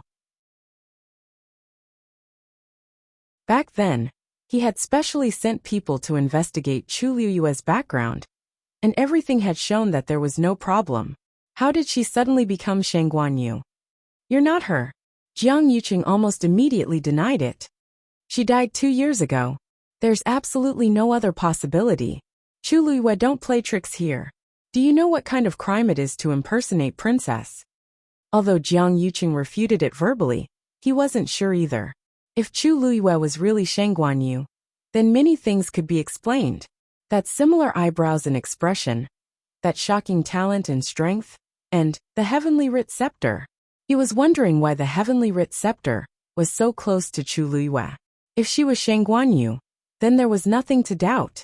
Chu Liyue lifted her chin slightly, her gaze cold as if she was looking at an ant. Are you doubting this consort's identity? You're clearly just an abandoned daughter from a small empire outside heaven's canopy. Jiang Yuqing immediately retorted as he stared at Chu Liyue's face. Your appearance, figure, age. Everything is right here. There's no mistaking it. You definitely can't be Shang Guanyu. That's right. That bitch is already dead. How can she still be alive? Shang Guanwan, who was beside him, could not help but shout. She pointed at Chu Luyue with resentment in her eyes. You're just lying. On the day of the wedding, she had already fallen to such a state. She thought that she was already battered and exhausted. Who knew that Chu Luyue actually dared to call her Shangguanyu? Shangguanwan wasn't afraid of everything she had done before being exposed in public. She also didn't care about the contemptuous gazes of these people. But she absolutely couldn't allow Shangguanyu to be alive. Absolutely not. At this moment, everyone was looking at Chu Luyue with different gazes. Shock, suspicion, surprise, nervousness. Are you really you? Shangguanyu stared at Chu Luyue without blinking and finally couldn't help but ask. In fact, the moment she opened her mouth, he had already confirmed in his heart that this was his you. In this world, only you would have such a look. No wonder he felt very close to her when he first saw her from afar. It turned out that, however, the more he missed her, the more he longed for her, the more he was afraid that all this was a dream. Shangguanyu's tone was careful, as if he was afraid of disturbing something and breaking the dreamlike scene in front of him. There seemed to be something surging in Chu Luyue's heart. She choked in her throat, but there was a bright smile on her lips. Father, it's me. One sentence was enough. The tip of Shangguanyu's nose twitched, and his eyes lit up immediately. It's you. It's my you. Impossible. Shangguanwan's heart was full of hatred. Shangguanyu has the Tianjing Yuan meridian, and you just have the Daijing. How can you be her? Chu Luyue turned her eyes slightly and looked at Shangguanwan and Jiang Yuqing, who were almost crazy. She was very clear that the two of them were not the only ones who were suspicious. You want me to prove my identity? Then I'll satisfy you. She suddenly let out a clear shout. Long Yuan sword. Buzz. With a command, heaven and earth shook. Mobile users, please browse and read. A better reading experience comes from Love Network.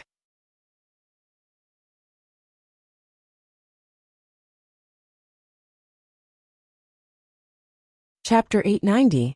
Dark clouds quickly gathered in the originally clear sky, forming a huge black vortex above everyone's head. The wind swirled the clouds and covered the sky. In an instant the sky darkened.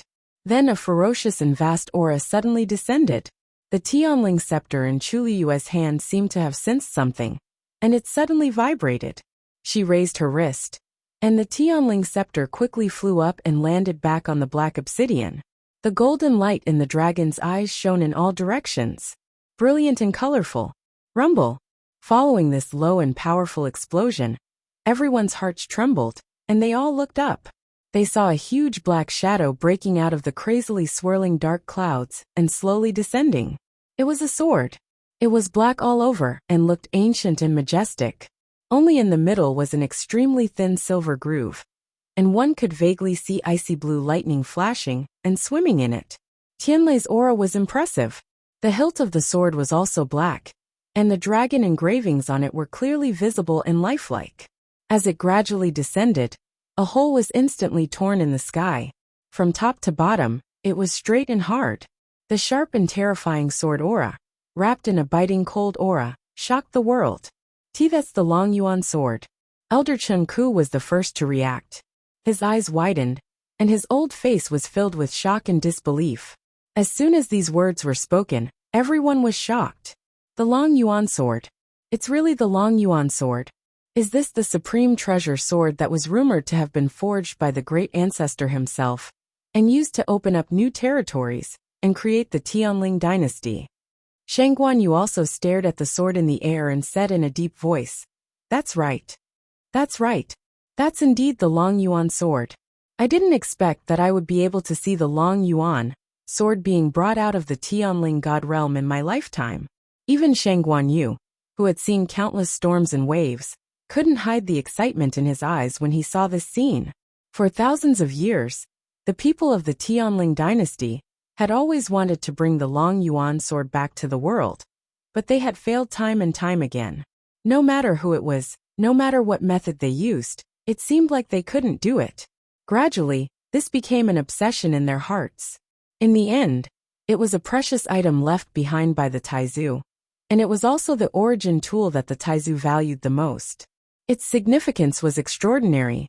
Therefore, Even though they failed time and time again, the people of the Tianling royal family never gave up and kept trying. Over the long years, countless people had been injured because of this, and some had even lost their lives. Even Shang Guanyu had attempted to enter the Tianling god realm back then. Unfortunately, he had returned with injuries.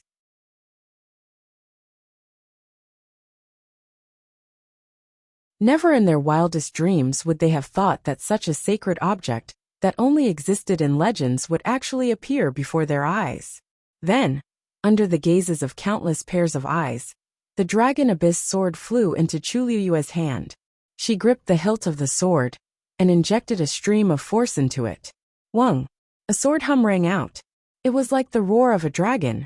At the same time, she raised her arm and raised her sword high. The surrounding heaven and earth energy began to crazily gather towards the Long Yuan sword. Claps of thunder could be heard. It was almost deafening. Long Yuan sword, fall! Chu Liyue shouted. The black sword in her hand slashed down instantly.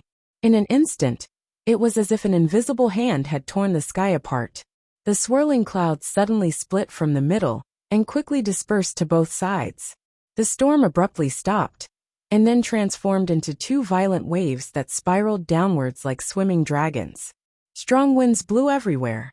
The sky above the Longquan Palace actually started to collapse silently. Inch by inch, darkness engulfed the void at a speed visible to the naked eye.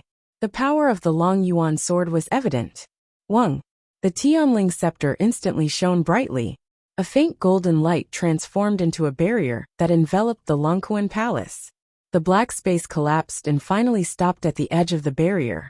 However, the people standing below could still not help but feel that tyrannical and terrifying pressure. Everyone was shocked and shocked. So this is the true pressure of the Long Yuan sword. No wonder the Tianling royal family had been trying to invite it out for the past 1,000 years.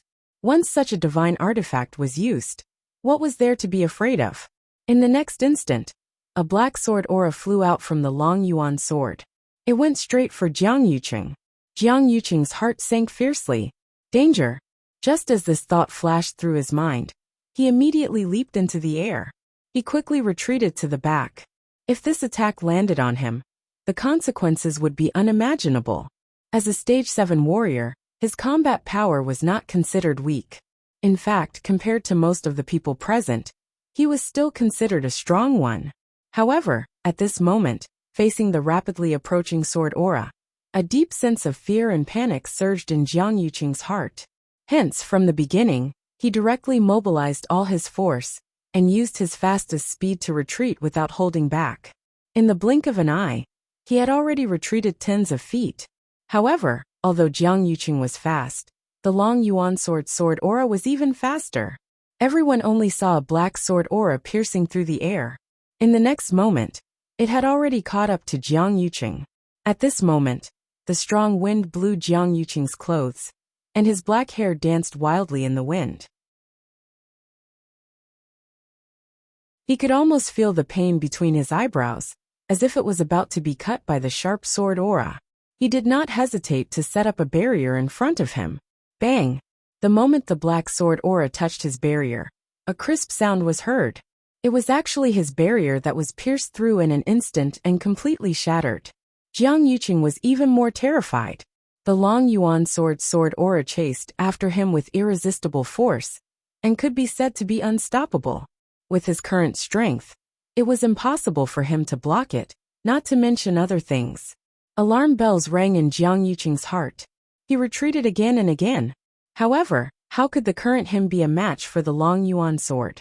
In just the blink of an eye, the distance between the two rapidly shortened. The powerful aura almost crushed Jiang Yuqing in all directions. Jiang Yuqing only felt that the surrounding space seemed to be gradually solidifying. Every movement of his began to consume more force than before. His eyes stared fixedly at the black sword aura that was charging straight at him. His heart almost stopped beating. Suddenly, he felt a piercing pain between his eyebrows, and sticky blood slowly flowed down. Jiang Yuqing gritted his teeth, and an extremely cold aura flashed across his eyes. Just as he was about to make a move, the sword aura arrived. Immediately, The sword aura was deflected and directly slashed across Jiang Yuqing's left arm. Chi! All they heard was the sound of bones breaking and flesh being sliced apart. Then, everyone saw something flying down from the sky. It crashed onto the ground. Looking closely, it was none other than half of Jiang Yuqing's arm. His forearm had been cut off by Chu Liuyue's sword. Bang! Jiang Yuqing suffered a violent impact, and also fell heavily onto the ground. He dragged dozens of feet on the white marble floor. A long bloody mark was drawn. Chu Liuyue pointed her sword at him, and a cold smile appeared on her lips. If I can cut off your arm once, I can cut it off a second time. Now, do you admit it or not? Mobile users, please browse and read. A better reading experience comes from Love Network.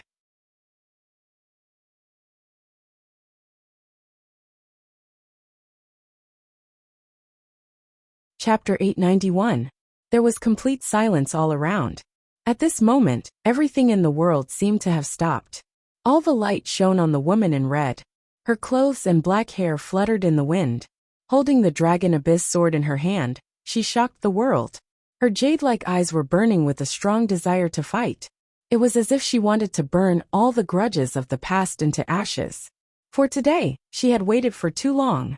And that clear shout was like a sudden clap of thunder, clearly reaching everyone's ears. It shook their minds.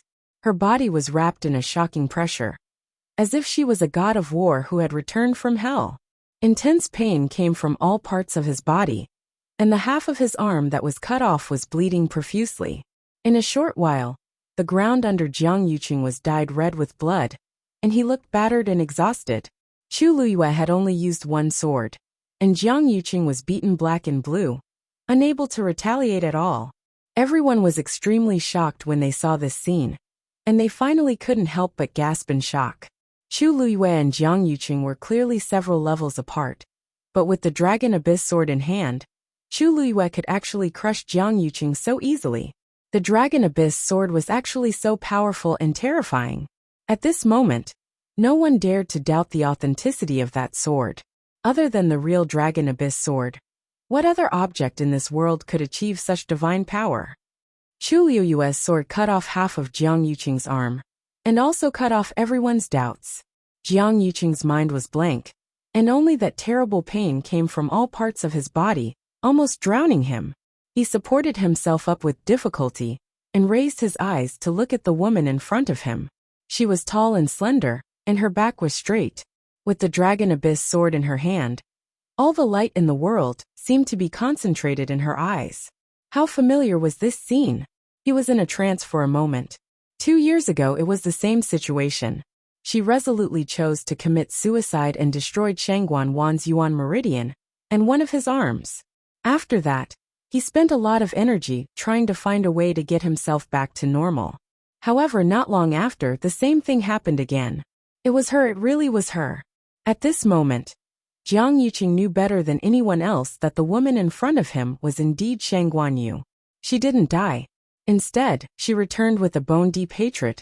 She returned all the betrayal and pain she had suffered. No wonder. No wonder he felt that she was very familiar at first sight. No wonder when he interacted with her, he always felt an inexplicable sense of alienation. No wonder he mistook her for someone else when she was standing on the bustling street, with only a side of her face exposed. He even thought that he had fallen in love with her. On the eve of the wedding, he invited her to the zither room by the lake to express his feelings. But it turned out that she was her. At this moment, the truth was revealed. At this moment, all sorts of feelings intertwined. Jiang Yuqing had never felt that he was such a joke before. When he was tossing and turning in bed for her, when he was emotionally moved by her, when he said, "I want to marry you," to her. What was she thinking? Until today, when he thought of all the things that happened in the past, it was extremely absurd. It was like a loud slap to Jiang Yuqing's face. I see. Jiang Yuqing's chest shook, and he spat out a mouthful of blood. His face instantly turned pale and dispirited. However, his eyes were still fixed on Chu Liuyue. This face was so similar to Shangguan Yu's in the past. However, this gaze was completely different from her in the past. At that time, She was noble, gentle, intelligent, and generous. She seemed to have endless patience for everyone. Her eyes were always bright, dazzling like the bright sun, and people could only look up to her. But now, after experiencing pain, she was tenacious and resolute. Her every move was swift and agile. Even though she was smiling, there seemed to always be a coldness that couldn't be separated between her brows. It was as if a thick wall had been built, and no one could walk through it. Jiang Yuqing suddenly laughed self-deprecatingly. It's really you. Back then, he had planned for a long time, and used a full 3 years to finally make a move on her, in order to ensure that nothing would go wrong. But he didn't expect that she would still be able to escape alive, change her appearance, and return again. He thought that his plan was flawless, but it turned out that it was a failure from the beginning. How could this be? Seeing the Dragon Abyss sword fall, and hearing Jiang Yuqing finally admit it, Shang Guanwan's heart suddenly surged with endless hatred. She looked at Chu Luiyue in disbelief. She still couldn't accept all of this. The scenes that had happened in the past few months kept replaying in her mind. At that time, she only felt that Chu Luiyue and Shang Guanyu looked a little similar, and she subconsciously didn't like them. Later, she found that Chu Luiyue's talent and strength far exceeded hers, and it made her unhappy. After the trip to the Dahuang swamp, she saw Chu Luiyue as a thorn in her side, and she couldn't wait for her to die outside forever. She originally thought that everything had gone smoothly, and that she could finally have some peace and quiet. However, she didn't expect Chu Luiyue to come back safe and sound. Chu Luiyue even made an agreement with a legendary fiend, plucked the dancing lotus, and became much stronger. Today, it was directly exposed that she was Shang Guanyu. Shang Guanwan suddenly rushed forward like a madwoman, and her expression was ferocious. I'm going to kill you. You deserve to die. You ruined my wedding and robbed me of my throne. You bitch, you should have gone to hell long ago. Chu Luiyue's eyes flickered, and she suddenly laughed. Shang Guanwan, shouldn't I be the one saying that? Back then, it was these two people who had joined forces to destroy everything she had, took everything she had, and caused her endless pain. Now, she was only back to take back everything that belonged to her. Shang Guanwan, what right did she have to say such things? Shang Guanwan didn't care. She seemed to have gone crazy, and the force around her surged wildly. That resentful and jealous expression made her already scarred face even more twisted and terrifying. At first glance, she looked like a malicious spirit. However, she had just taken 2 steps when Chu Luiyue flipped her wrist, and the Dragon Abyss sword in her hand pointed directly at her. Chi! A black spatial crack appeared in midair. Buzz! Following that, there was a loud explosion. A formless and terrifying pressure suddenly swept out from the Dragon Abyss sword. The void was compressed by this force, and it started to distort and collapse inch by inch, crushing toward Shang Guanwan. Shang Guanwan knew that something was wrong, and a trace of panic and fear flashed across her eyes. She immediately wanted to dodge to the side. However, she was shocked to find that her body was already unable to move. The space around her had already been enveloped by the heavy pressure of the Dragon Abyss sword. Thud! Shang Guanwan felt as if there was a heavy mountain pressing down on her shoulders, and she immediately knelt down. Both of her knees were crushed.